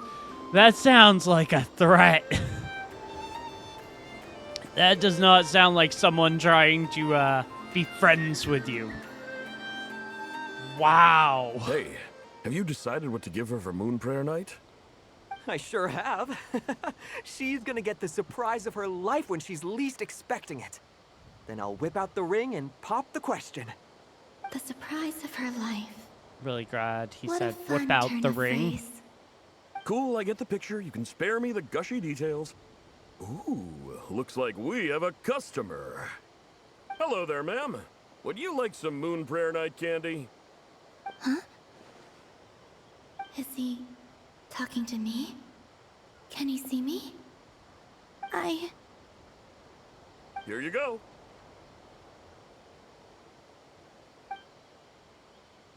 Oh.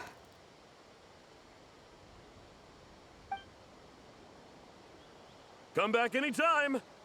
Right. Now, where were we? Yeah, they can't see I you. don't know why, but I still held out hope. It's so sad. Poor Columbina. The most important thing right now is to find that mage. This name thing seems super important too, but where do we even start looking?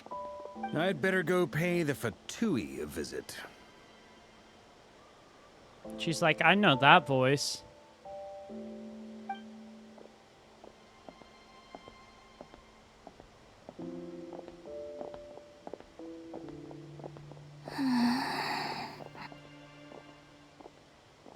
Wait. Surely we're not just gonna walk away, right?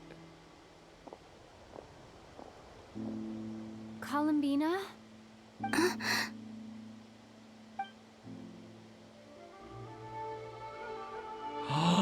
She can sense her!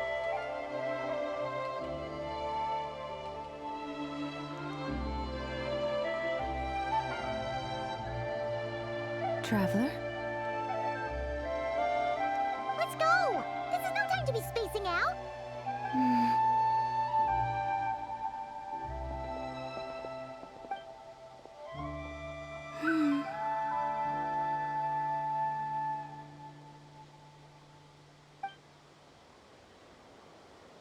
There she goes, following us along. Maybe it's not so bad, just quietly staying by their side like this. Aww. We'll keep you company. That was a cool transition. That was really cool. Okay, so where are we headed? Look for the mage Nicole. We get to see Nicole as well? Oh my god, talk about early.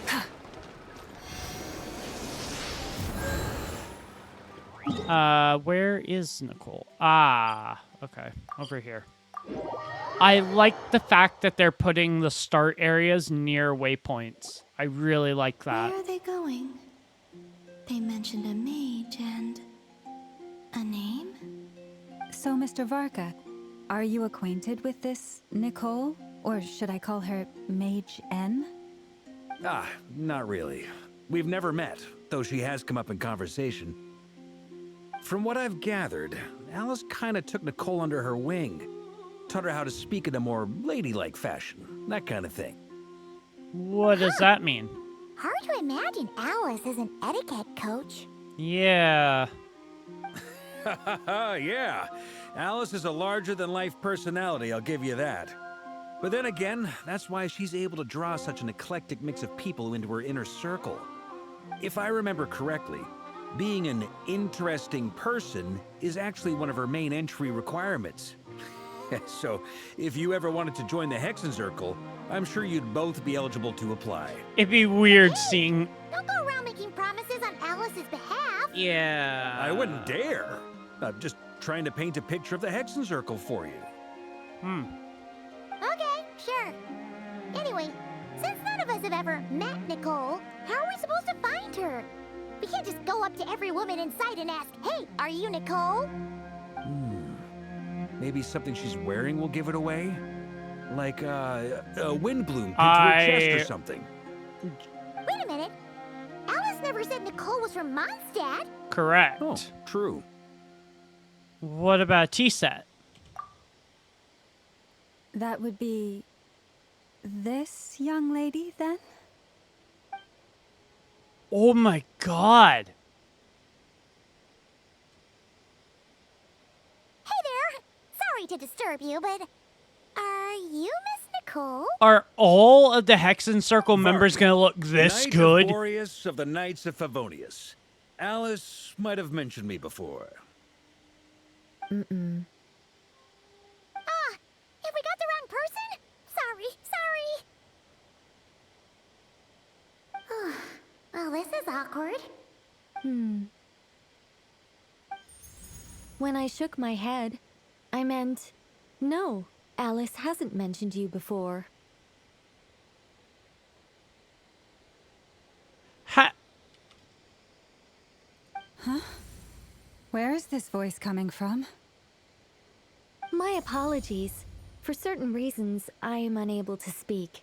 This is the only way I can communicate Is with she you. talking to us through our heads? Like telepathy? It might take some getting used to, but I hope you can understand. Hey, it's fine. I'm more shocked by the fact that Alice never speaks about me. As for you two, we have crossed paths twice before, but it is nonetheless a pleasure to finally meet you. It's really you. Thanks for all your guidance in the past. You're quite welcome. This time, things are different. We have reached the unwritten pages of the story. You might say that we stand at the crossroads of fate. I'm still drawing a blank where she was helping us in... Now then, allow me to formally introduce myself. My name is... She looks so good. No, stop! Alice! I can't believe it! Oh. I had a whole speech prepared. I'd agonized over every single word. She always picks the worst moments to ruin other people's plans. Yeah, she does. I'm so sorry about that. Alice took the liberty of devising some bespoke self-introduction magic for each member of the Hexen Circle. But I could have sworn I deleted all of the triggering conditions for it. How did it bypass everything? Oh gosh, this is so embarrassing. This is a very different side of Nicole than what we're used to. Is she not used to face-to-face interactions? I would guess. Don't worry about it.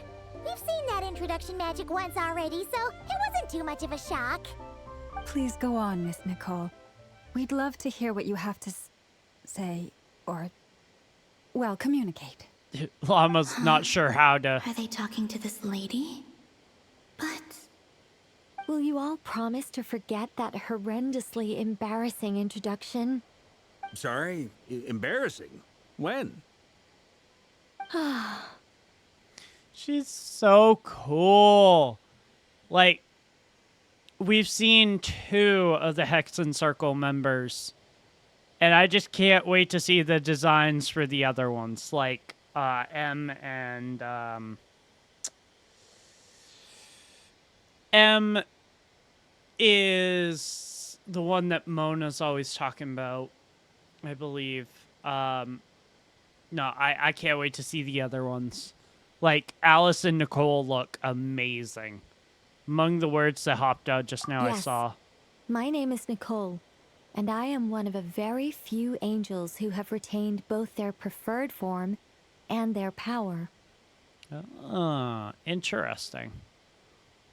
The Traveler and Paimon should be no strangers to this concept. There is another of our kind in Natlan. They call her the Lord of the Night. Oh! Paimon remembers her.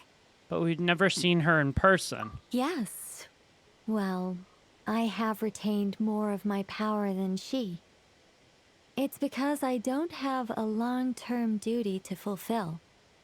To be more specific, no. We'll be here all day if I get into the specifics. Moving she looks on. So if I'm good. not mistaken, you are here because you wish to learn how one might reach the moon beyond the sky. Yep. That's right.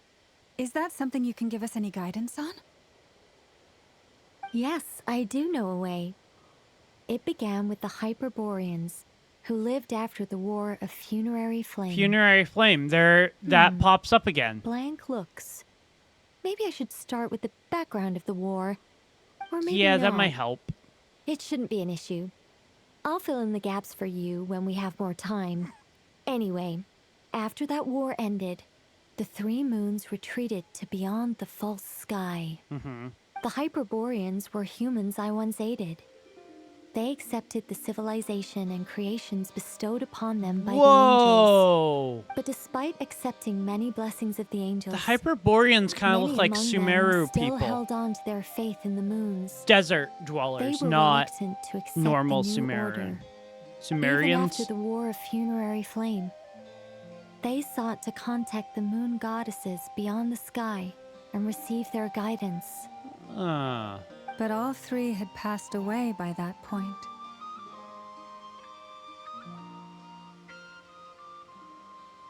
This mage has a unique method of communicating.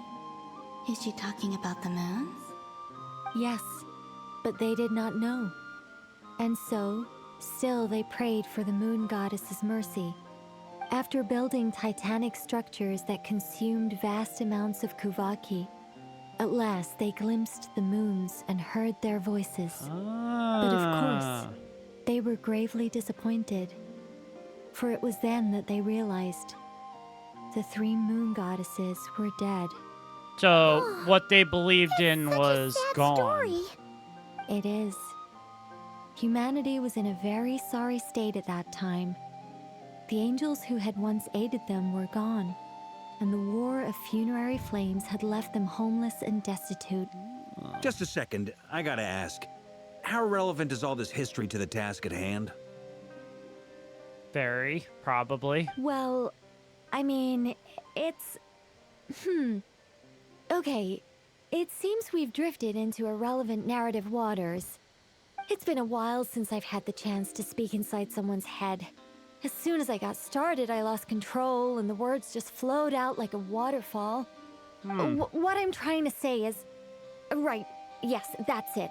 The relevant part is the ritual created by the Hyperboreans.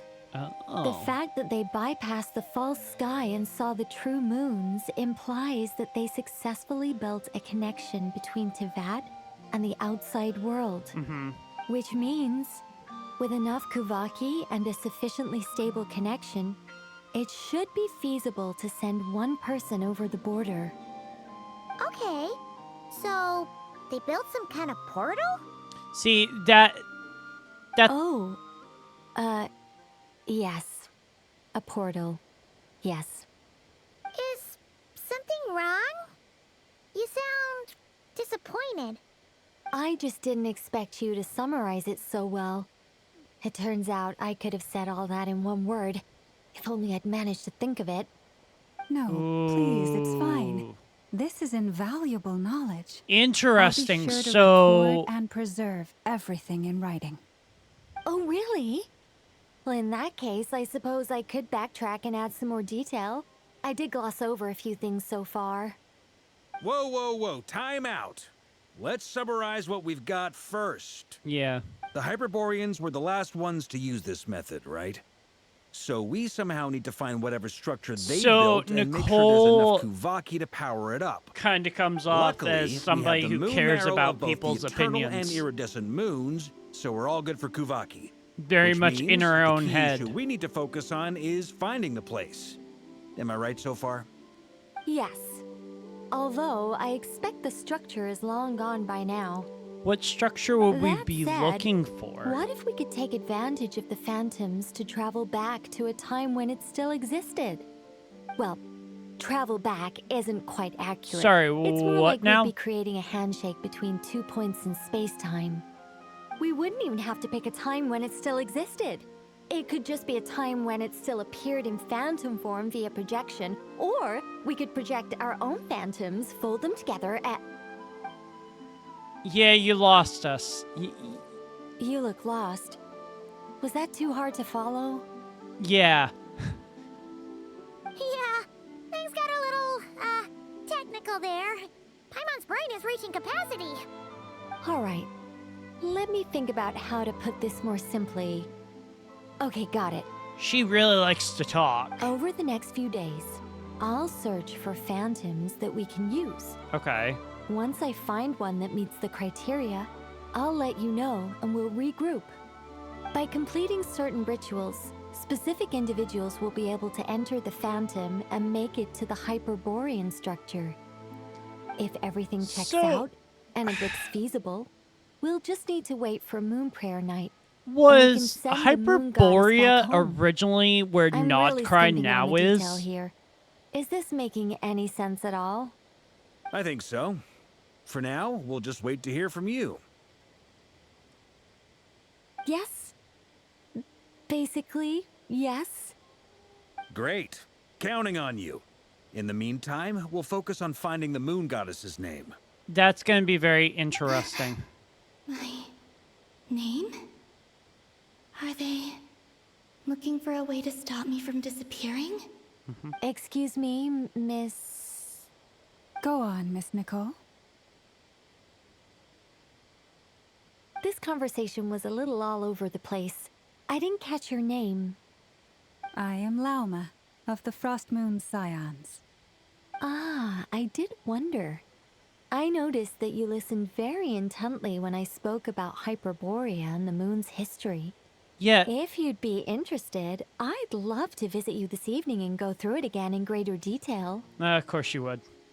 Also, if you were serious about making a record, it would be too risky to simply write down the raw details. I now as is. understand I why would suggest Nicole some and tweaks. Alice do not Maybe get rewrite along. the stories as fairy tales or fables, perhaps even prayers. Anyway, well, we can cross that bridge when we come to it. They do and they So, don't. See you later then? Oh, and no need to prepare anything. Just a cup of tea will do. See ya! She's such a cool character. She seems friendly. It's just... It's so nice to find someone who's actually willing to listen. I've been dying for a chance to finally go through all this systematically from start to finish. any longer and I'd probably start forgetting it. Now Paimon gets why Alice told us to mind our heads. Yep. What did I tell you? A lot of quirky people in Alice's orbit. Now then, the next order of business is, where do we start looking for the moon goddess's name? Yeah. Maybe the rest of what Nicole has to say might give us some clues. Once I've heard her out, I'll summarize the salient points and share them with you all. Sounds good. I'm also inclined to review our other documents. Yes, our faith was first established by our Hyperborean ancestors, but many of the more factually accurate records are from after Kuthar's birth. So the Hyperborean ancestors started the religion or the worshipping, but now it is called the Frost Moon Scions. But originally it was Hyperborean ancestors who started it. Okay. I have a hunch that Fatui might know something too. Sounds like we're gonna follow Columbina's journey through Duvat, huh? Yep. In that case, we'll start by heading to the Frost Moon Enclave. Sounds good. Sounds like a plan.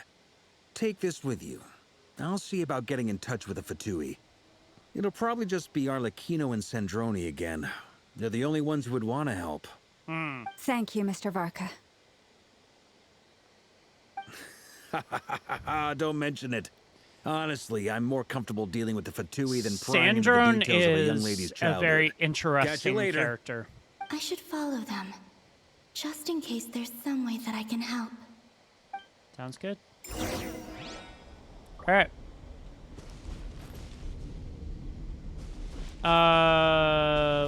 Where do we...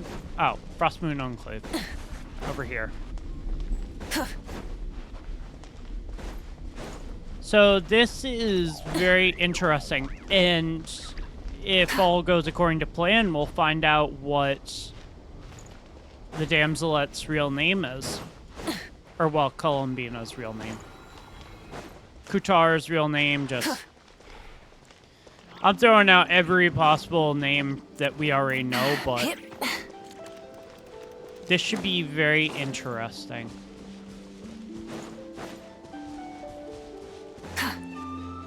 I'm not 100% sure what we'll come across. But it'll be cool to sort of know.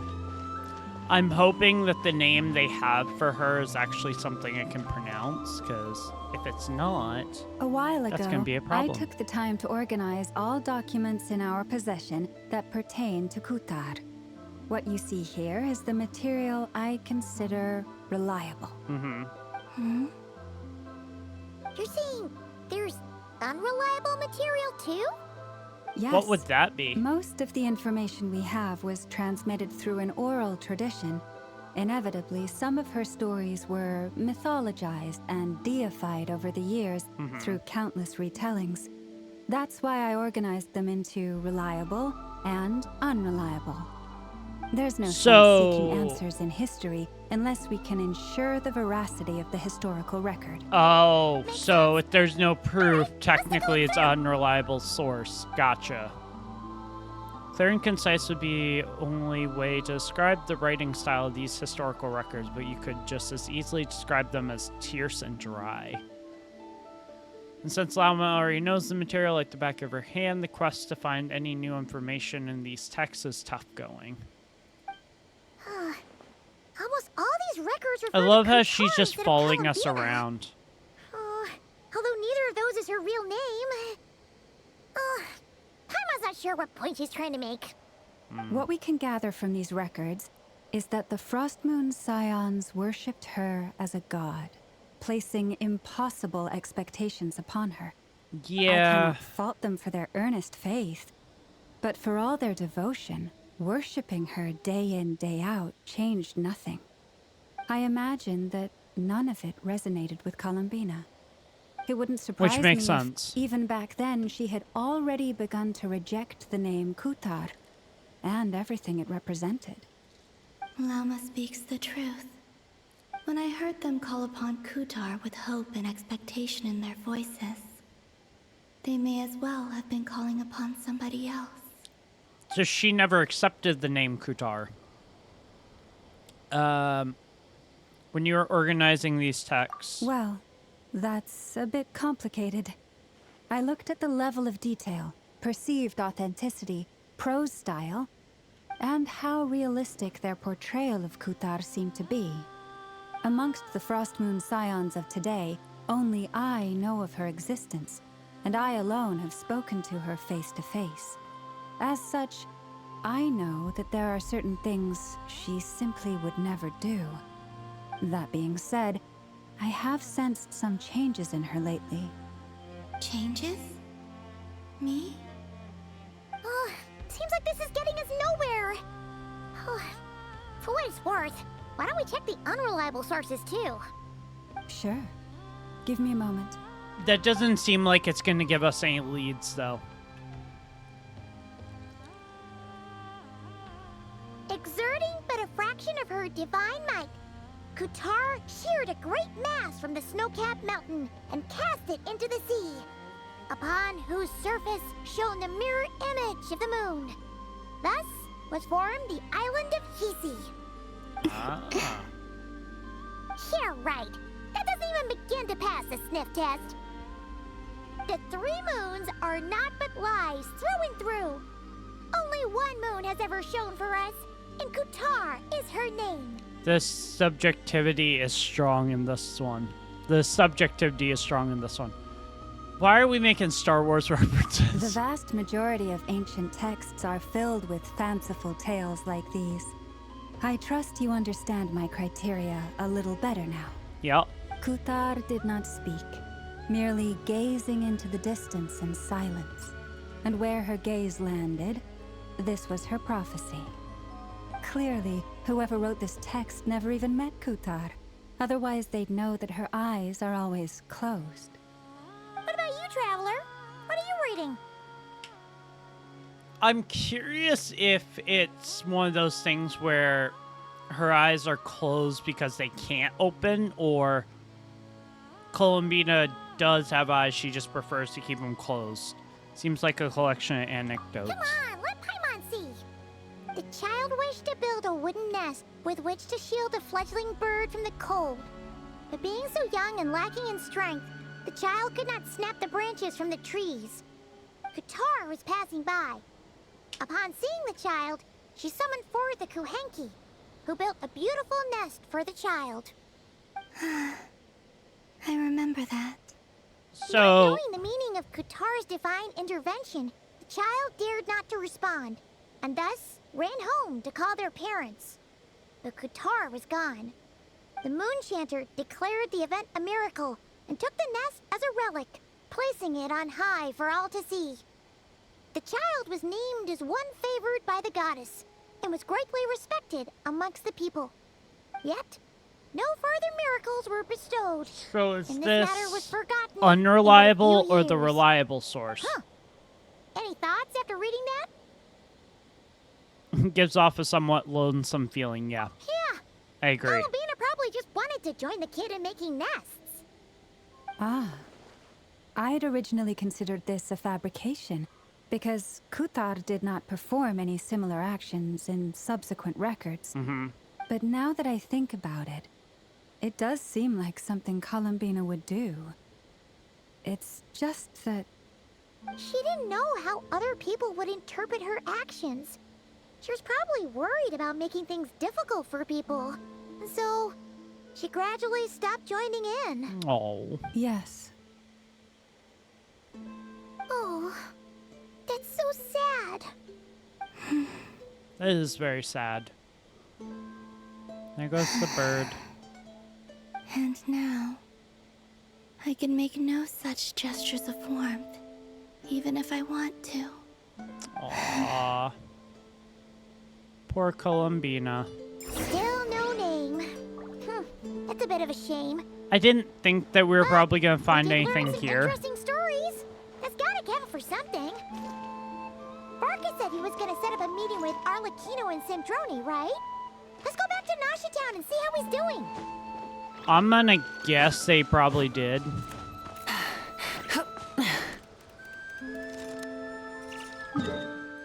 But I have no clue.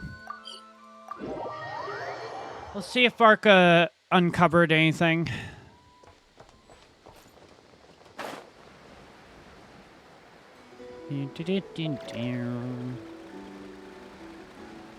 Over here. Oh, there's Durin. Let's see.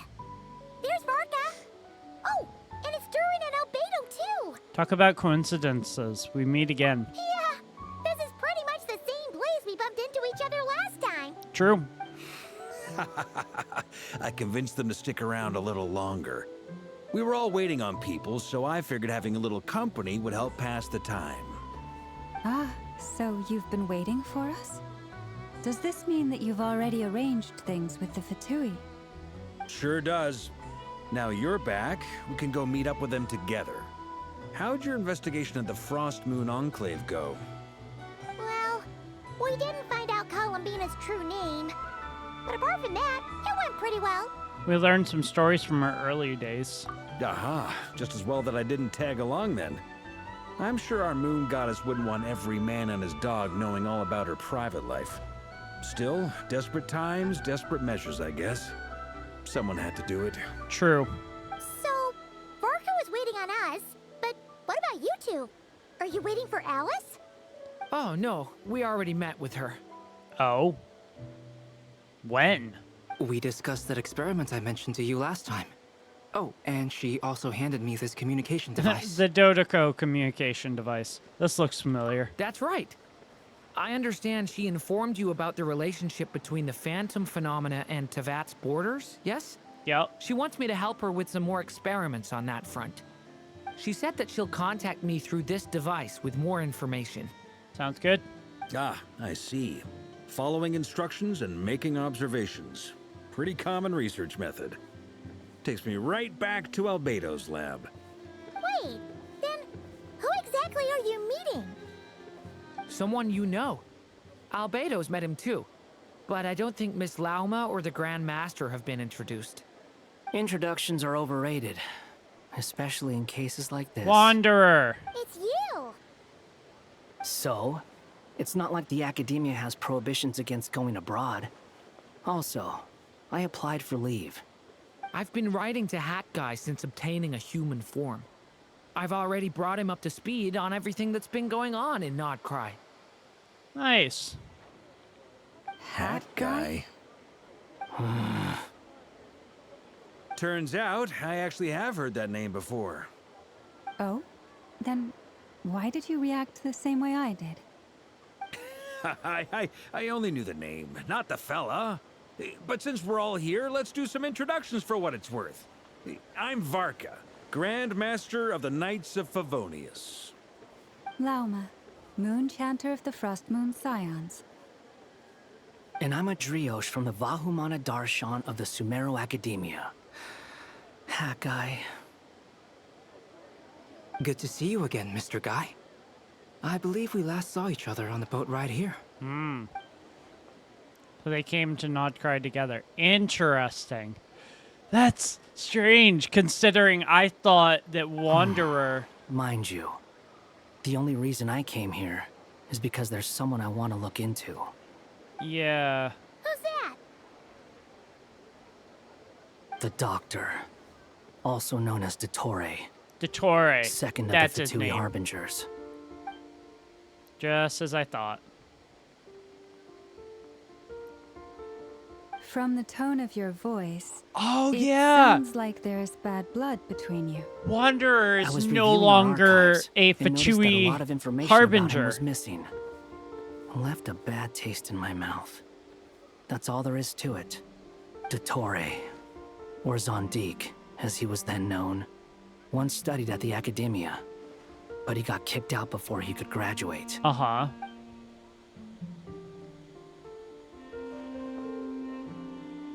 Interesting.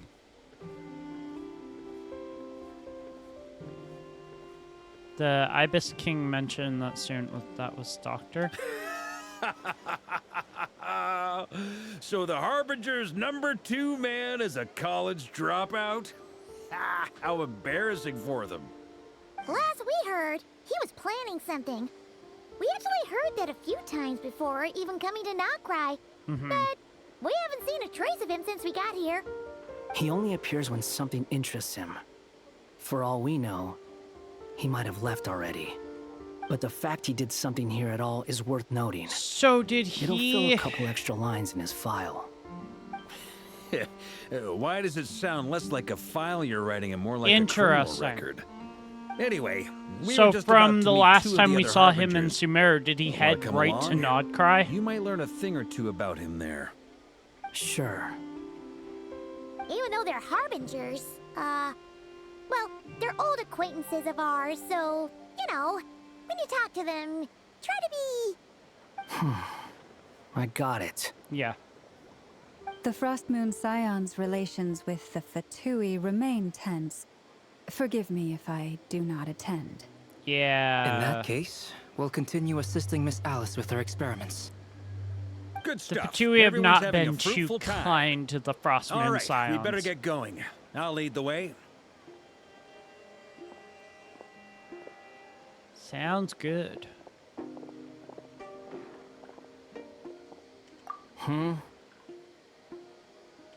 Well, yeah.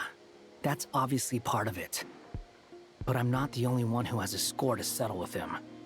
Neither you, nor Lesser Lord Kusanali, nor I want to see him meddling with things again. Fair enough. One more thing.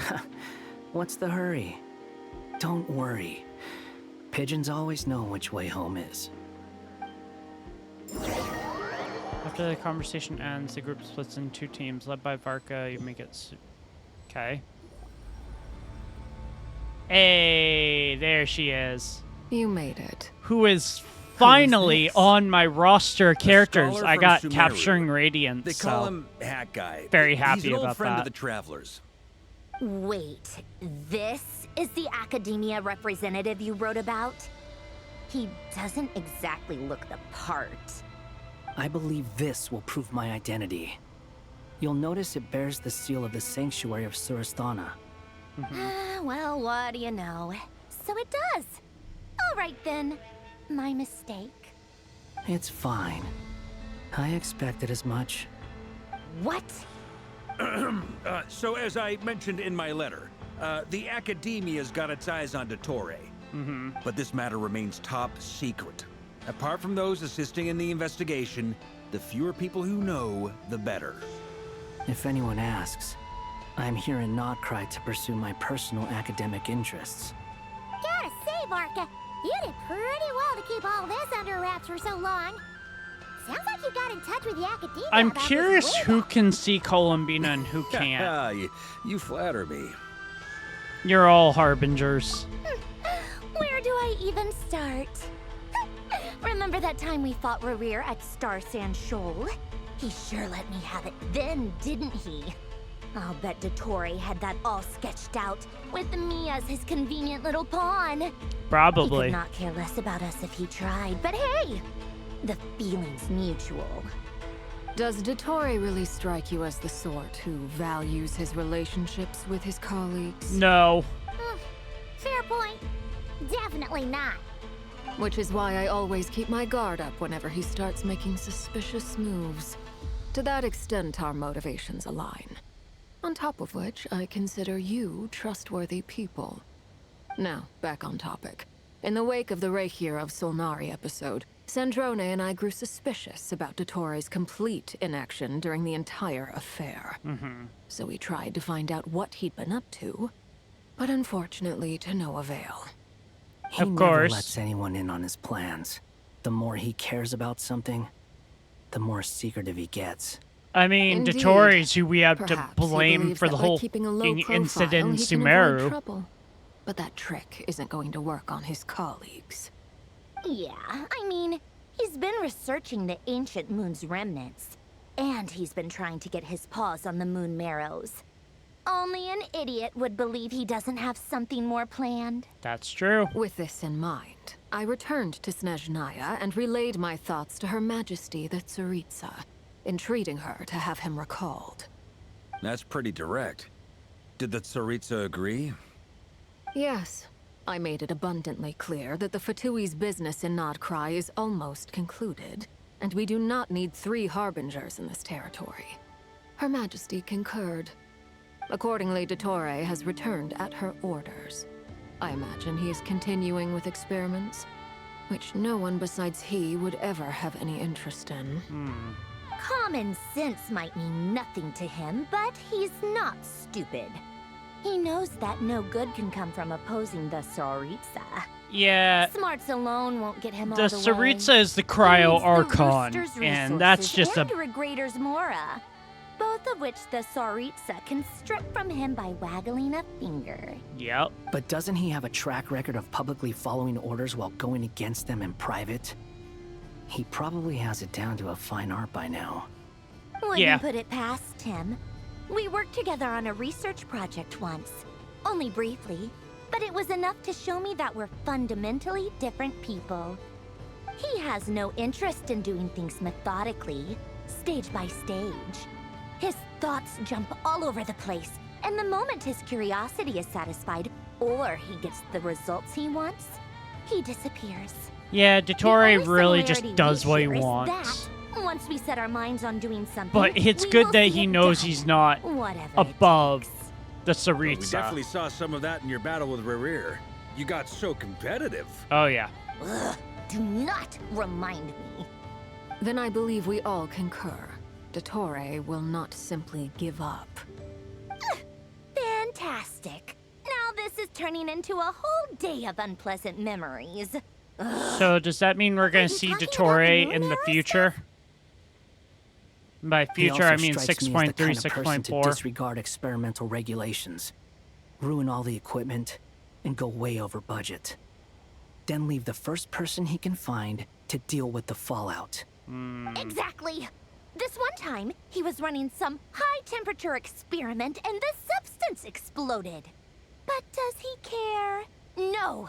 He orders his subordinates to open the device so he can observe the results, which causes the gas inside to leak out. That gas was poisonous. If I hadn't been there, who knows how many people might have died. Fair enough. And after all that, he left while I was still cleaning up after his mess. What a waste of time, he said. A waste of time? The nerve! He wasted my time! You've been bottling that up for a while, huh? Hat guy, I must say, you seem awfully familiar I with love internal Fatui affairs. what, especially when it comes to Dottore. Columbina's doing. Thank you, Lady Harbingers, for providing such valuable information. I have no other questions for now, so I'll be on my way. Wait, what? You're just gonna leave? I find it so funny. Columbia's You're just welcome in to the join back. if you want. Ugh. Just when Paimon thought he'd finally mellowed out. Nah. Once he got his memories He back makes of quite being the Scaramouche, he I'll say. became coy I've and met ass. tons of headstrong people, but not many of them would join me in bad-mouthing Dottore. Anyway, back to the main agenda. Barca, you said that Columbina has gone missing? Or rather, disappeared. Yeah. We're working on building a connection between her and this world. The simplest method is to find out her real name. Yep. I've actually asked her that question before, but she said she didn't know.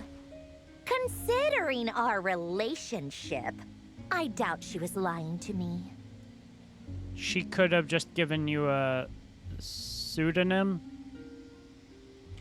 As far as I recall, she was never dispatched by Her Majesty to claim a gnosis or anything like that. The Tsaritsa's plans had long contained a place specifically for her. I always thought that was weird. What could she do that the rest of us couldn't? Yeah. Knowing what we do now, it's probably something related to Kavaki, right?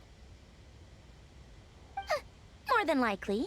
When she first arrived, Columbina would often go to Her Majesty and ask when she could start the task assigned to her. But Her Majesty always gave the same reply. The time has not yet come. So she spent her days in Snezhnaya doing basically nothing. Columbina is getting very The Tsaritsa impatient. has summoned a beautiful blind maiden to be a harbinger, giving her the third seat by virtue only of her enchanting voice.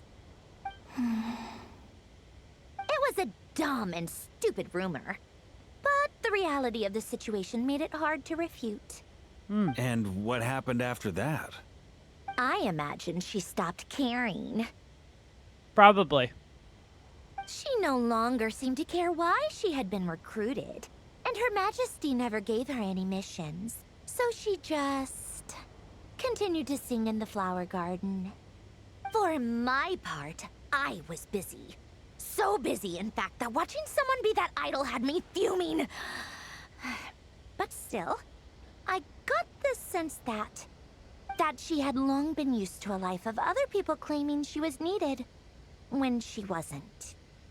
I just felt that having a place to stay would cost me something eventually. And so I waited quietly for the day that I would have to pay the price. Aww. And on the other end of that spectrum, you had me. Someone once told me that I had the lousiest work and the toughest luck. That's a good way of putting it. Yeah. I forget who said it, but those words have always stuck with me. Sounds like something Horsha would say. No wonder. Oh, I bet Scaramouche said it to her. But you've done your job exceptionally well. But she doesn't know because his Because at heart, memories were erased you are from a Irminsul. conscientious person. Thanks for telling us all this. What is it? Something come to mind? It's nothing. I'm just more eager to learn her name now. I wanted to shout it to her from the rooftops. Oh my god. Traveler. Seriously? That makes sense. Nothing screams you are needed like your name shouted from across the town. It's almost... Well, good luck with it. But if you ask me, Columbina is still the most shoutable name. I'm just so used to it now. After all the arguments we've had, I can't be bothered trying to remember another name for her. Yeah. Nor I. Sandrone. Harlequina. One of the greatest scenes from the first half is where they're getting into a fight in Silver Moon Hall. And she's just like, Columbina! Ladies, I thank you for your hospitality.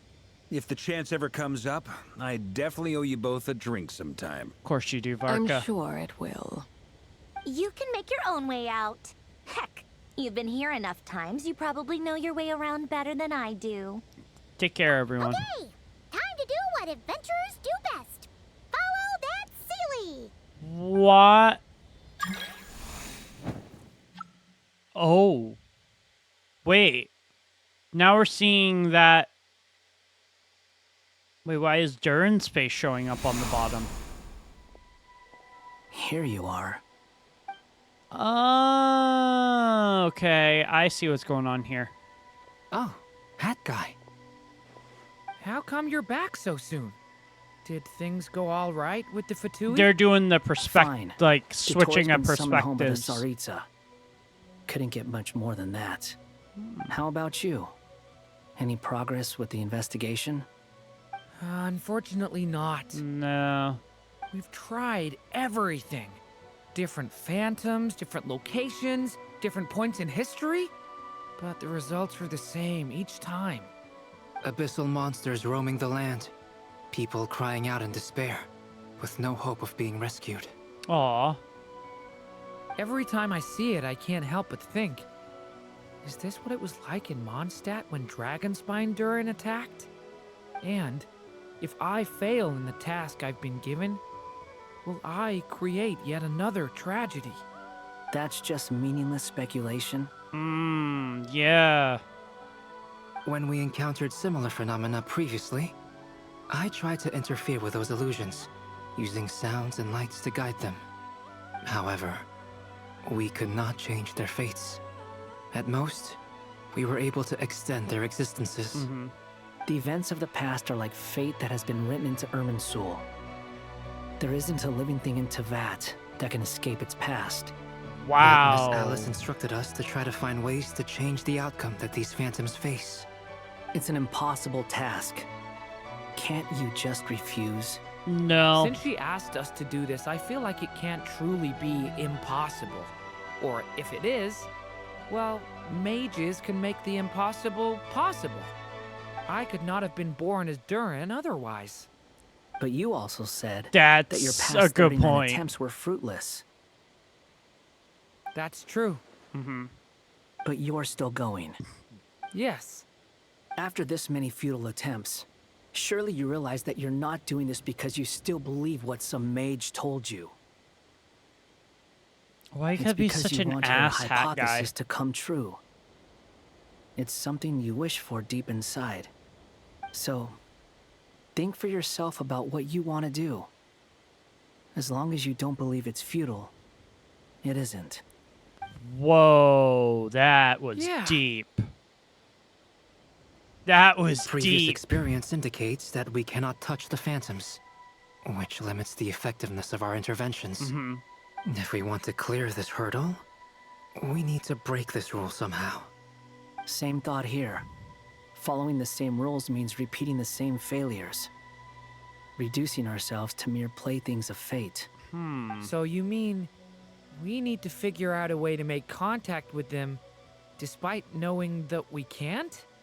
Yes, and I suspect that's something only you are capable of.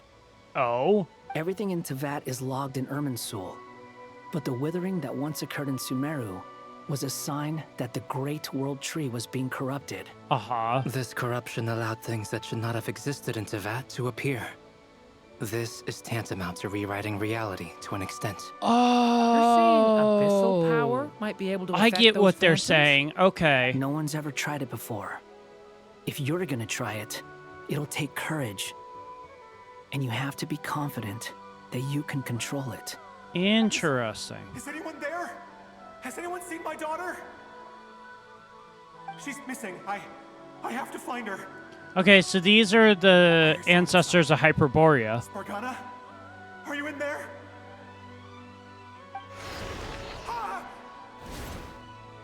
If I can use my abyssal powers to warn him that there is danger here, maybe it'll change his decision. Maybe he'll stay away. Yes.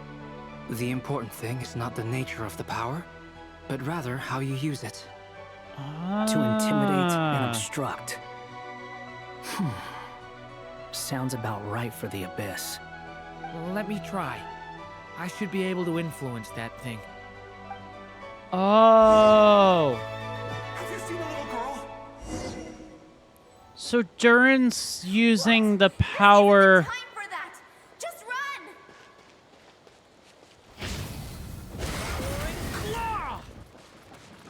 run! Okay. I hear someone inside.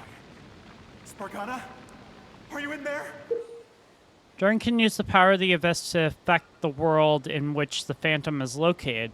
For example, using it on a pillar stone will create a barrier with the intimidate and obstruct attributes, which in turn will affect the choices and actions of the human Phantom. Interesting. Ah, that's really cool. Have you seen a little girl? What? This isn't the time for that! Just run!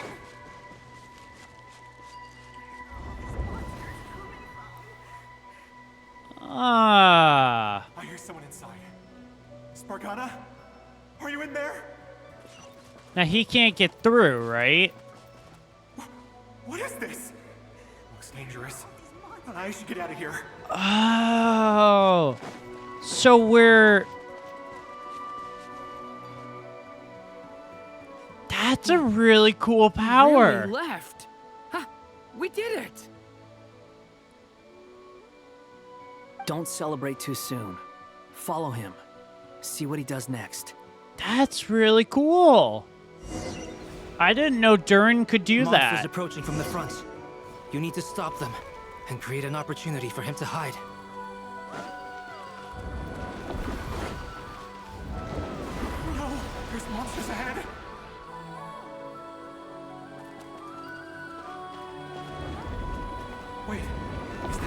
barrier I saw earlier?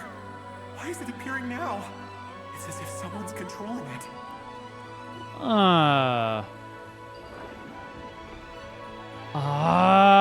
We let them through. The monsters are gone. And then we let him out.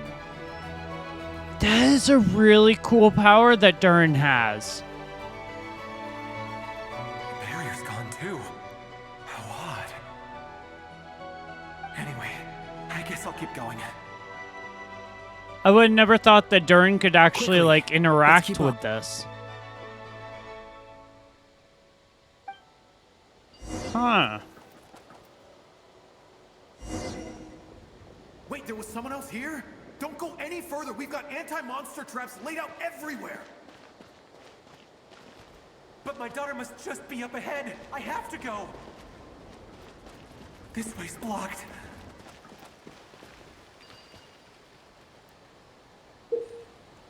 Durin's abyssal power can also affect the phantom explosive barrels, causing explosions that can clear obstacles and deal damage to monsters. However, these explosions can also damage the hindered phantoms. We might be able to use the explosives over... Sorry. My bad.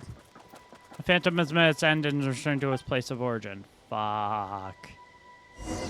Okay. So. Wait, there was someone else here?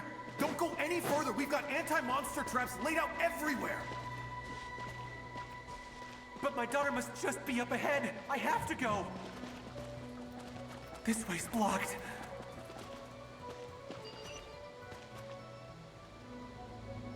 We might be able to use the explosives over there, but we need to take care not to hurt him. I'll use the barrier to keep him at a safe distance. Oh. This barrier seems to be helping me somehow. Okay. Hey, wake up! Oh, no good. Gotta keep moving ahead. Interesting. So many monsters! There's still a chance, Durin. Use the traps. This is really cool.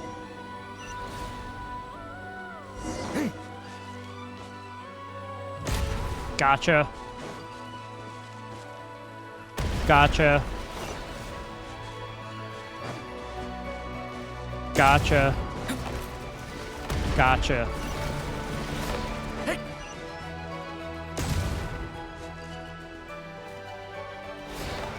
Uh-oh. The phantom has met its end to return to its original place of origin. Shoot.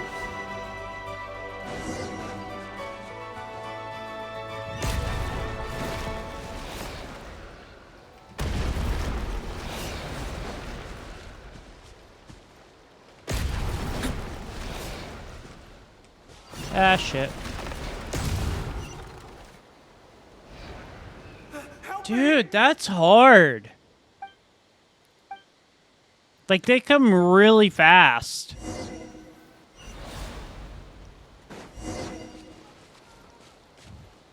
Oh, shit. Ah. I screwed up. Help me! Dude, this is hard.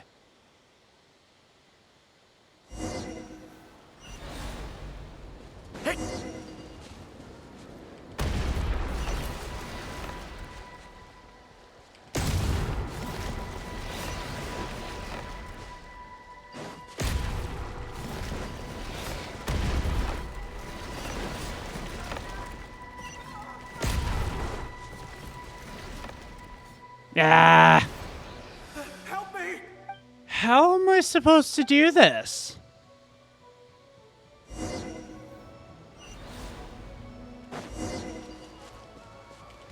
Dude, I like actually can't freaking do this. Ah, one got through. Yeah. Dude, this is hard.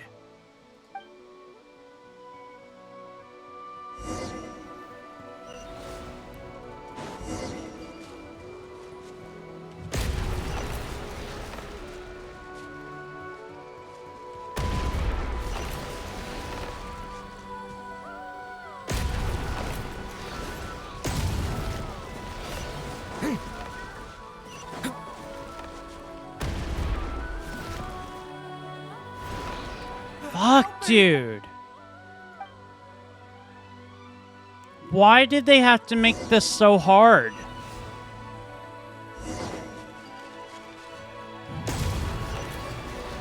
Plus, it's one of those things where I'm not supposed to get so close to it.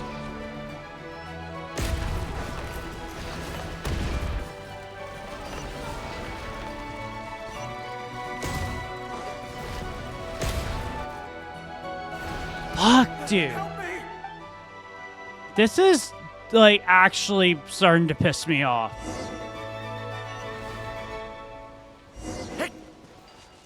Like, I actually can't freaking get this, and it's starting to piss me off.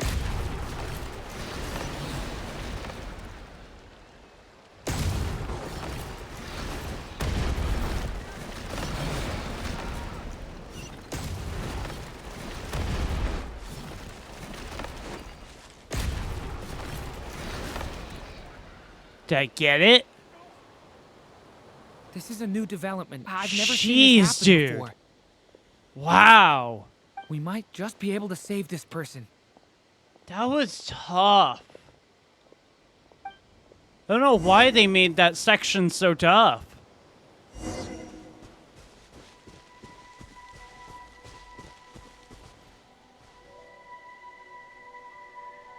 Man. Hello there. Have you seen my daughter? Spargana's her name. She's carrying a large backpack. Get out while you still can, you fool. You won't find any survivors here. Oh. But I can't just leave her here. She must be so scared right now. Sorry. Wish I could help, but I haven't seen her. You'll just have to keep looking. Okay, thank you. If I do find her, I'll get her to shelter and come back for you. Don't bother. I've got nowhere left to go. Yeah. Oh, here we go. More monsters. What's that noise? Monster! No, if he goes inside, he'll be walking into a trap. Let's try this once more. This time, we have to stop him. Sounds good. The rescue has reached a dead end. All that can be done. Okay. Why? How will I know where Spargana's gone like this? You know what? I'll trust this strange barrier. It's gotten me this far after all. That's true. Whoa, wait. Bunch of new shit is popping up. Hey! What? Spargana, are you there?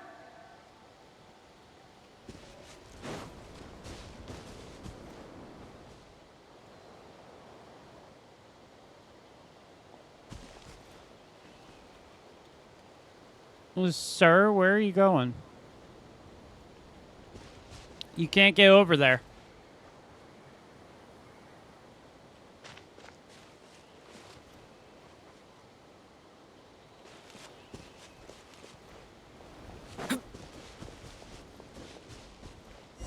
Interesting.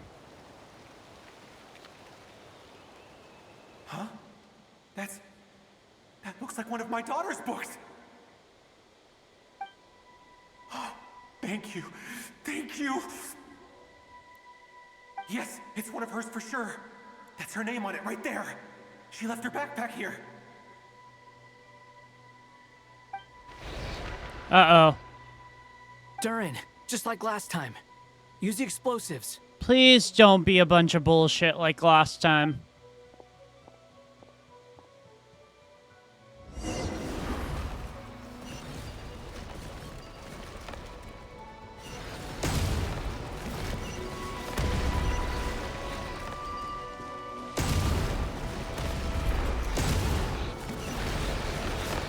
Are you freaking kidding me right now? It won't work. There's not enough left. If he makes it in, he'll die. But then, this clue could be the key to him finding his daughter. It might not be the only one. Better he misses that clue than loses his life. That's true. I guess so. That's very true. Dude, like... Stop him, Durin. We can't let him get any further in. You're not allowed to go in, dude. It's my daughter's book! She's passed this way! Why? Why won't you let me go in? I've searched and searched and searched just for this! But how will I find her without any clues? Trust your instincts. I no longer have anywhere else to go.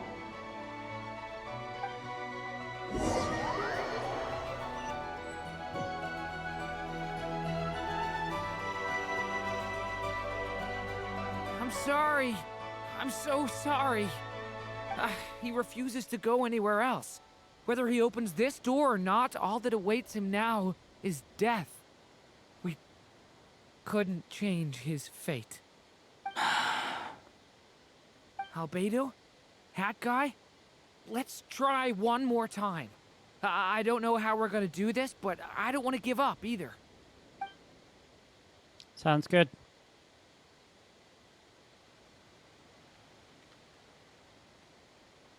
Why am I here? What's going on? All these scenes running through my head. Where are they from? Huh? What's going on? His reactions have changed. Yeah. How many times have I... What's happening to me? I... Huh? Wait. Who are you?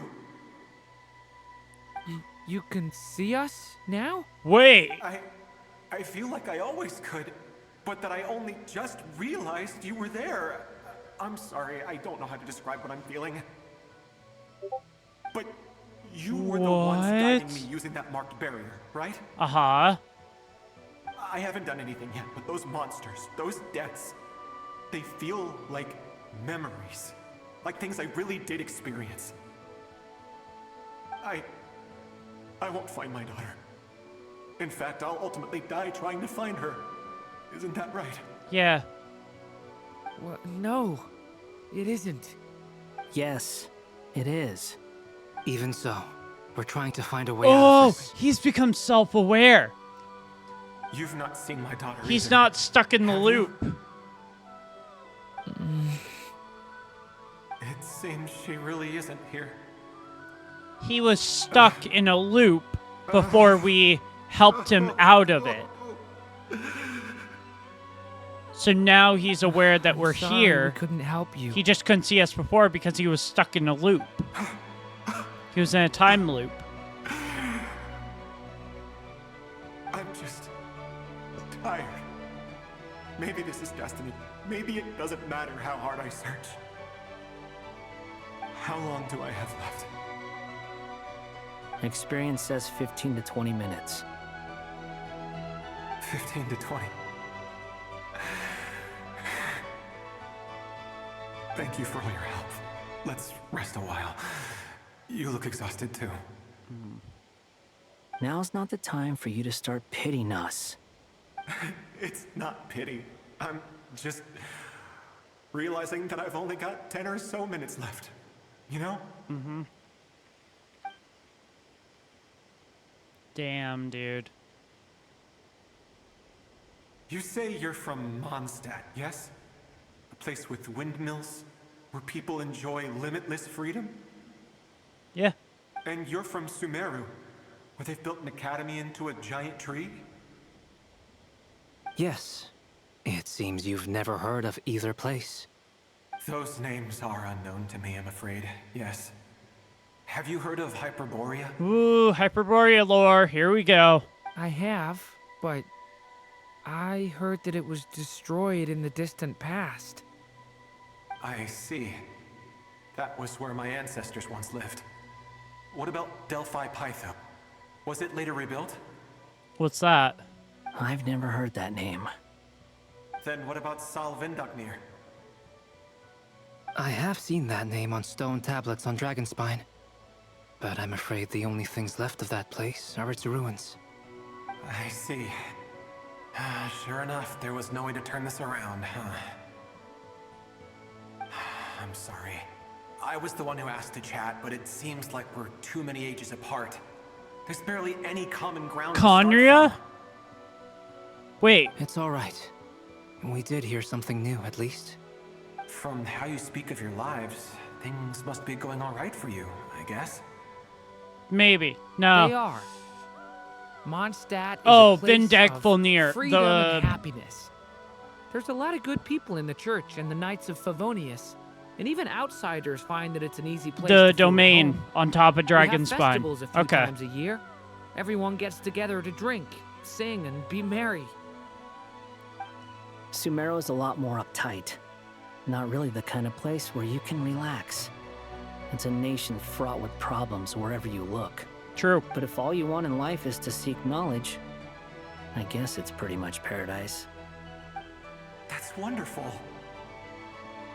In other words, after this all-devouring black tide passed, humanity did not merely avoid extinction, but rose to build prosperous civilizations anew. Yep. I mean, I can see you all right now. That must mean the future isn't a total mess, right? Well, that's not completely. Well, time's almost up. Let's part ways, I think. Might be best if you don't waste too much time on me. The chances are slim, I know, but I'd like to spend these last few minutes looking for Spargana. If things work out, I'd love to tell her about what I've heard. Spargana? May we meet again. Well, or not, most probably. In that case, may your wishes come true. Aw. What a lovely guy. There he goes.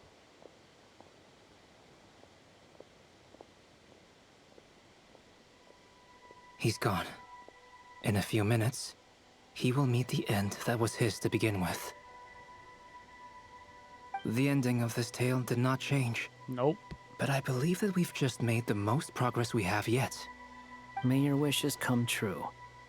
If only it were so simple. That's true. Hat guy, could I ask you a question? What's up, Durin? You've never talked about your past.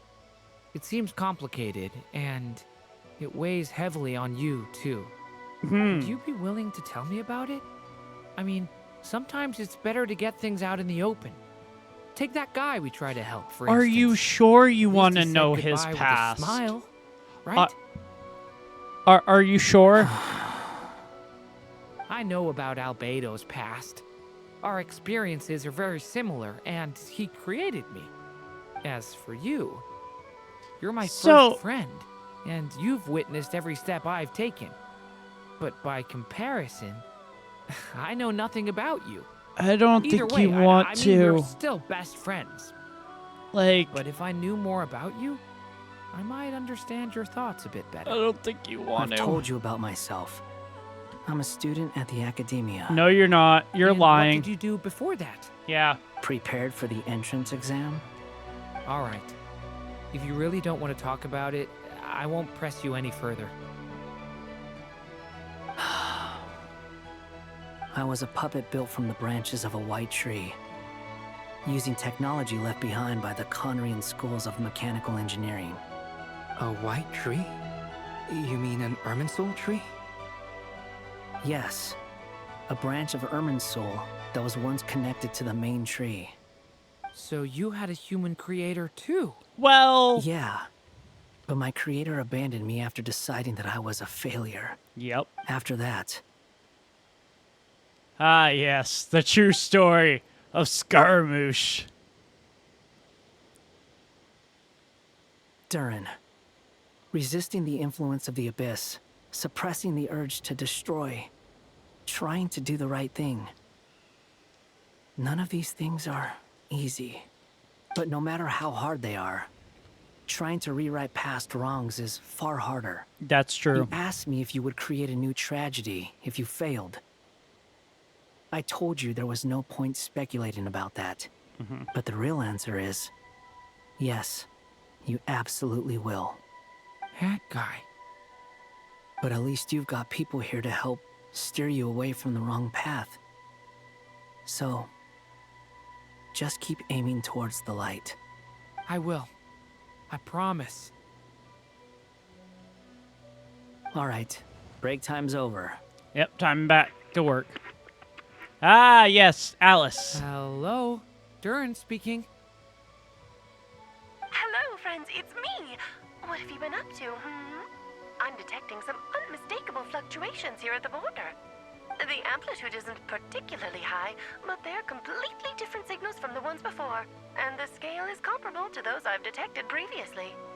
Alice, we were unable to save that person. However, he appears to have retained a portion of the memories gained through that cycle, and was able to hold a conversation with us. I see. Well, that is rather odd indeed. It definitely merits further attention. Could I trouble you to keep trying the same approach? I need to gather some more data. Counting on you. I should probably have Nicole come and check this out as well. Interesting start. Very interesting start.